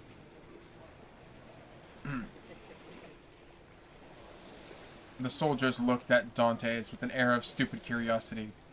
In an instant he was placed in the stern sheets of the boat, between the gendarmes, while the officer stationed himself at the bow. A shove sent the boat adrift, and 4 sturdy oarsmen impelled her rapidly towards the pylon. At a shout from the boat, the chain was closed and the mouth of the port was lowered, and in a second they were, as Dantes knew, in the Friol and outside the inner harbor. The prisoner's first feeling of joy was again breathing the pure air. For air is freedom. But he soon sighed, for he passed La Reserve, where the morning had been so happy, and now through the open windows came the laughter and revelry of a ball. Dantes folded his hands and raised his eyes to heaven and prayed fervently. The boat continued her voyage. They were past Tête de Morgue, and now at the Anse de Pharaon, and about double the battery. The maneuver was incomprehensible to Dantes. "Whither are you taking me?" asked he. "You will soon know. But still, we are forbidden to give you an explanation." Dante's trained and discipline knew nothing about more than absurd than the questioned subordinates, who were forbidden to reply, and so he remained silent. The most vague and wild thoughts passed through his mind. The boats could no longer make a long voyage. There was no vessel at anchor outside the harbor, he thought. Perhaps they were going to leave him at some distant point. He was not bound, nor had he made any attempt to handcuff them. This seemed good augury. Perhaps not the deputy, who had been kind to him, told him that provided at least not pronounced the dreaded name of Noirtier, he had nothing to apprehend. Had not Villefort in his presence destroyed the fatal letter, the only proof against him? He waited silently, striving to pierce through the darkness. They had left the Ile Ratonneau, where the lighthouse stood, on the right, and now the opposite the Point de Catalans. It seemed to the prisoner that he could distinguish a feminine form on the beach, for it was there Mercedes dwelt. How was it that the presentiment did not warn Mercedes that her lover was in 300 yards of her? One light alone was visible, and Dante saw that it was from Mercedes' chamber. Mercedes was the only one awake in that whole settlement. A loud cry could be heard to her, but pride restrained him, and he did not utter it. What would his guards think if they heard him shout like a madman? He remained silent, his eyes fixed upon the light. The boat went on, but the prisoner thought only of Mercedes. An intervening elevation of land hid the light. Dantes turned and perceived that they had gotten out to sea. While he had been absorbed in thought, they had shipped their oars and hoisted sail. The boat was now moving with the wind. In spite of his repugnance to address the guards, Dante turned to the nearest gendarme and taking his hand. "Comrade," said he, "I adjure you, as a Christian and a soldier, to tell me where we are going. I am Captain Dante, a loyal Frenchman, thought accused of treason. Tell me where you are conducting me, and I promise you my honor I will submit my fate." The gendarme irresolutely of his companion, who returned the answer, his grimace said, "I see no great harm in telling him now," the gendarme replied. "You are a native of Marseille and a sailor, and yet you do not know where you are going?" "On my honor, I have no idea." "You have no idea whatever? None at all?" "That is impossible." "I swear to you it is true. Tell me, I entreat." "But my orders." "Your orders do not forbid your telling me what you must know in 10 minutes, and half an hour, or an hour. You see, I cannot escape, even if I attended." "Unless you are blind or have never been outside the harbor, you must know." "I do not." "Look round, then." Dante rose and looked forward. When he saw rise within 100 yards of him the black and frowning rock of which stood the Chateau d'If, this gloomy fortress, which has been more than 300 years furnished food for many wild legends, seemed to Dantes like a scaffold to a malefactor. "The Chateau d'If? What are we going there for?" the gendarme said. "I am not going there to be imprisoned," said Dante. "It is only used for political prisoners. I have committed no crime. Are there any magistrates or judges at the Chateau d'If?" "There is only," said the gendarme, "a governor, a garrison, turnkeys, and good thick walls." Come, do not look astonished. You will think you are laughing at a return for my good nature." Dante pressed the gendarme's hand as though he would crush it. "You think, then," said he, "that I am taken to the Chateau to be imprisoned there?" "It is probable. There is no occasion to squeeze so hard." "Without any inquiry, without any formality?" "All the formalities have been done through the inquiry and already made." "And so, in spite of M. de Villefort's promises?" "I do not know what M. de Villefort promised you," said the gendarme, "but I know you are taking you to the Chateau d'If. But what you are doing? Help, comrades, help." By a rapid movement, which the gendarme's practice I had perceived, Dante sprang forward to precipitate himself into the sea, but 4 vigorous arms seized him as his fate put at the bottom of the boat. He fell back cursing with rage. "Good," said the gendarme, placing this. "This is the way we keep the word of a sailor. Believe soft-spoken gentlemen again. Hark ye, my friend. I have disobeyed my first order, but I will not disobey the second. And if you move, I will blow your brains out." He leveled his carbine at Dantes, who felt the muzzle against his temple. For a moment, the idea of struggling crossed his mind, and if so, ending the unexpected evil that had overtaken him. But he bethought him of M. de Villefort's promise, and besides, death in a boat from the hand of a gendarme seemed so terrible. He remained motionless, but gnashing his teeth and wringing his hands in fury. At this moment, the boat came landing with a violent shock. One of the soldiers leaped on shore, and a cord creaked as it ran through a pulley, and Dantes guessed they were in the end of their voyage, and that they were mooring the boat. His guards, taking him by the arms of the coat collar, forced him to rise and dragged him towards the steps that lead to the gate of the fortress, while the police officer, carrying a musket and a fixed bayonet, followed him. Dante made no resistance. He was like a man in a dream. He saw soldiers drawn up on the embankment. He knew vaguely that he was ascending a flight of steps. He was conscious that he passed through the door, and that a door closed behind him. But all this indistinctly as through a mist. He did not even see the ocean, that terrible barrier against freedom, when the prisoners took upon him with utter despair. They halted for a moment, during which he strove to collect his thoughts. He looked around. He was the court surrounded by high walls. He heard the measured tread of sentinels, and they were passed before the light saw the barrels of their muskets shine. They waited upwards of 10 minutes. Certain Dante could not escape, the gendarmes released them. They seemed awaiting orders. Then orders came. "Where is the prisoner?" said a voice. "Here," said the gendarmes. Let him follow me. I will take him to his cell." "Go," said the gendarmes, thrusting Dante forward. The prisoner followed the guide, who led him into his room almost underground, whose bare and reeking walls seemed as though impregnated with tears. A lamp placed on a stool illuminated the apartment faintly and showed Dante the feature of his conductor, the under-jailer, ill-clothed and of sullen appearance. Here's your chamber for the night. It is late and the governor is asleep. Tomorrow perhaps he may change you. In the meantime there is bread, water, and fresh straw. And that is all a prisoner can wish for. Good night. And before Dantes could open his mouth, he had noticed that the jailer placed his bread and water.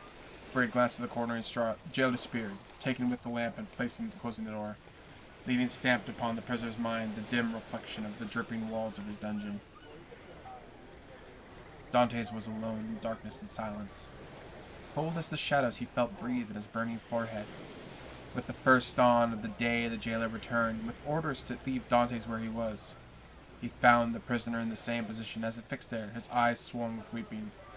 He had passed the night standing without sleep. The jailer advanced. Dantes did not perceive him, and he touched his shoulder. Edmund started. Have you not slept? I do not know, replied Dantes. The jailer said. Are you hungry? He continued. I do not know. Do you wish for anything? I wish to see the governor. The jailer shrugged his shoulders and left the chamber.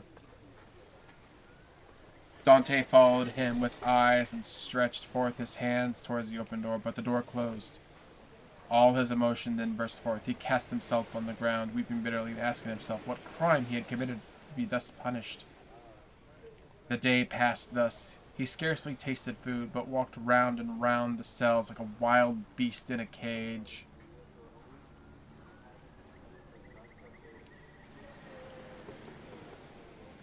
Where was I at? Okay. Where am I at? I lost my thought. One thought in particular tormented him, namely that during his journey hither he had set sail, wherein he might a dozen times have plunged into the sea, and thanks to his powers of swimming, for which he was famous, have gained the shore, concealed himself upon the arrival of a Genoese or Spanish vessel, especially to Spain or Italy, where Mercedes and his father could have joined him. He had no fears as to how he should live. Good seamen are welcome everywhere. He spoke Italian like a Tuscan, and Spanish like a Castilian. He would have been free and happy with Mercedes and his father, whereas he is now confined to the Chateau d'If, the impregnable fortress, ignorant of the future destiny of father and Mercedes, and all because he had trusted in Villefort's promise. The thought was maddening, and Dante threw himself furiously down on his straw. The next morning, on the same hour, the jailer came again. Well, said the jailer, are you more reasonable today? Dantes made reply. Come, cheer up. There is anything that I can do for you. I wish to see the governor. I already told you that was impossible. Why so? Because it is against prison rules, and prisoners must not even ask for it. What is allowed then? Better fare if you pay for it. Books. Leave to walk about. I do not want books. I am satisfied with my food and do not care to walk about. But I wish to see the governor. You worry me by repeating the same thing and will not bring you any more to eat. Well then, said Edmund, if you do not, I shall die of hunger, that is all. The jailer saw by his tone he was happy to die, and as every prisoner is worth 10 sous a day to his jailer, he replied in a more subdued tone. What you ask is impossible, but if you have been well behaved, you'll be allowed to walk about and someday you will meet the governor, if he chooses to reply. That is his affair. But, asked Dantes, how long shall I have to wait? A month? 6 months? A year? It is too long a time. I wish to see him at once. Oh, said the jailer. Don't always receive brood over what is impossible, or you'll be mad in a fortnight. You think so? Yes, we have an instance here. It is always offering 1,000,000 francs to the governor for his liberty, the Abbé come mad. And who is in this chamber before you? How long was he left here? 2 years.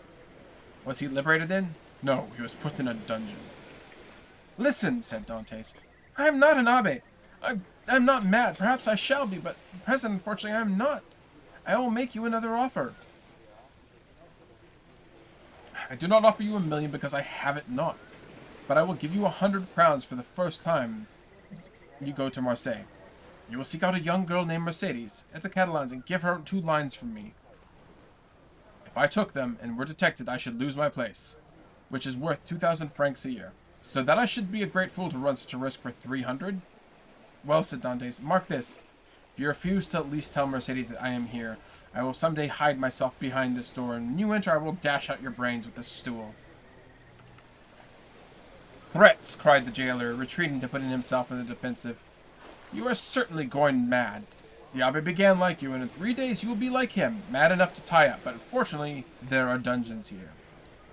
Dantes whirled the stool around his head. All right, said the jailer. All right, since you will have it so, I will send word to the governor. Very well, returned Dantes, dropping the stool and sitting on it as if it were in reality mad. The jailer went out and returned in an instant, the corporal and 4 soldiers.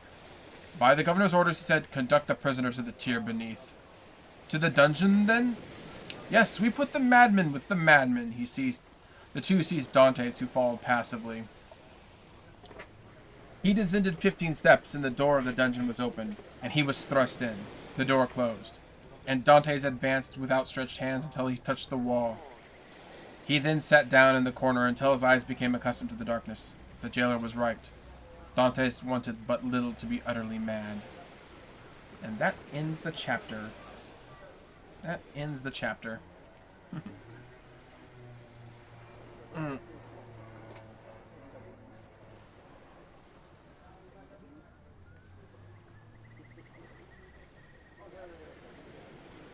Well, okay, first things first, I'm not a Mr., I'm a Mrs., but, okay. I actually have no idea what you mean, Ruski. Sorry. But what you're seeing are the follow cards. So what happens is it's basically just my alert card is what it is. But yeah, so that's just a follower card. It's all that is. It would normally make noise, but I'm currently reading, so I don't want it to disturb.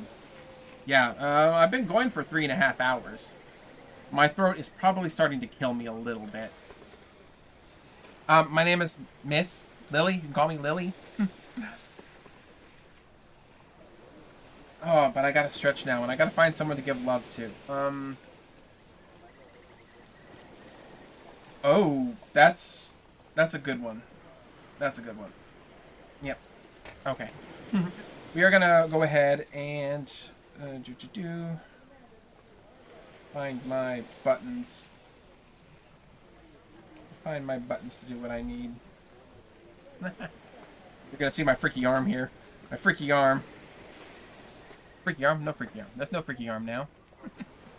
We are gonna go ahead and raid Ohio Hina, who is reading. We are doing a raid. Yes, we are raiding into another lit stream by the amazing Scottish Ohio Hina, who is reading War of the Worlds. She does more of an ASMR stuff, whereas I'm more of a no, I mean just Lily. Just Lily, fine. Ruski. She is doing a reading of War of the Worlds. She's doing more of an ASMR thing. I don't know when I'm going to do the next 8 chapters or so. Probably, maybe next week. We'll see. But yeah, so that's the plan. Doop-a-doo, I must line up my outro button. Outro button. Stick to that raid. I will be back on Friday. Friday will be a regular gaming stream. We're going to be doing a collab with Cutie Dragon, my lovely, lovely friend Cutie Dragon, and her significantly amazing partner, Berwin. We're going to do Sea of Thieves, pirates and shanties and singing and amazingness. So, yeah, I think that's it for tonight. We are going to call it there. My voice is legitimately killing me because I've not read out. Actually, I've not spoken this much ever. But yeah, so until next time, thank you all for being here. We are now closing the library. Make sure you exit to your proper dimension. Our insurance currently does not cover cross-dimensional mishaps. So, bye everybody. Aloha oi.